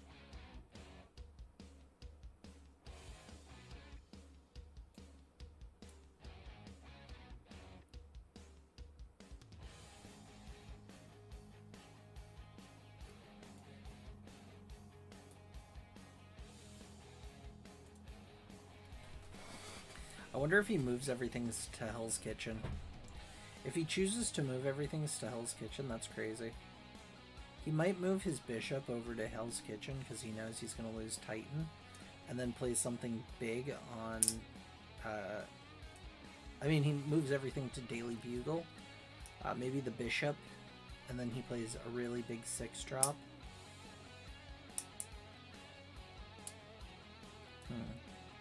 There's a potential he could win this. His name is Skillmatic, so he has skill. No, he played this wrong, I think.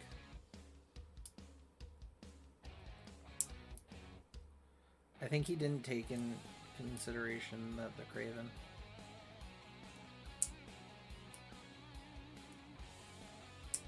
Solid. Okay, that puts us to 96. So yeah, we got a good amount of climbing in today. Oh, we're one quest off. Tomorrow morning's gonna be a good morning. Okay, let's see. We have 100 credits. We need 2 to get up to 50 credits. Do we have any grays that we can upgrade? Let's see. We got Warpath, Yondu. So let's do those. Warpath.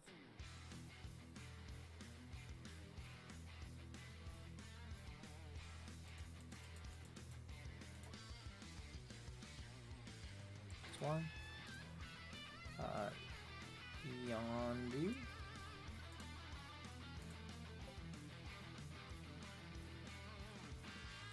It's going to give us 150 credits.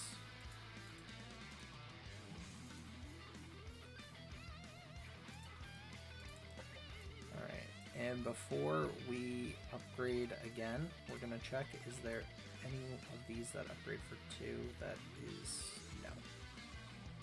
We could upgrade these 2, like Goose and Dracula, but it's worse value to do it that way. I think here, let's see. Let's upgrade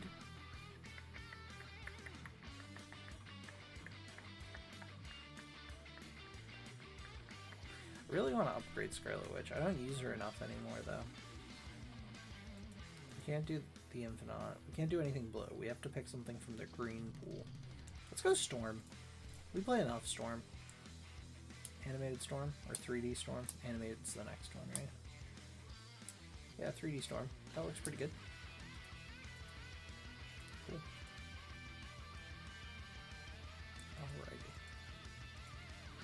Alrighty, guys. Well, I think that's gonna be it for tonight. Thank you guys for watching. If you're watching the VOD, thanks for checking it out. I really like Marvel Snap. We're so close to hitting that. I might stream again maybe on Monday. I'm not really sure. There is a possibility that I stream Sunday. I'm not really sure yet, but I'll keep you guys posted. Thank you guys so much for watching. It means the world. If you made it this far, thanks again. Alright guys, I'll talk to you later. Bye.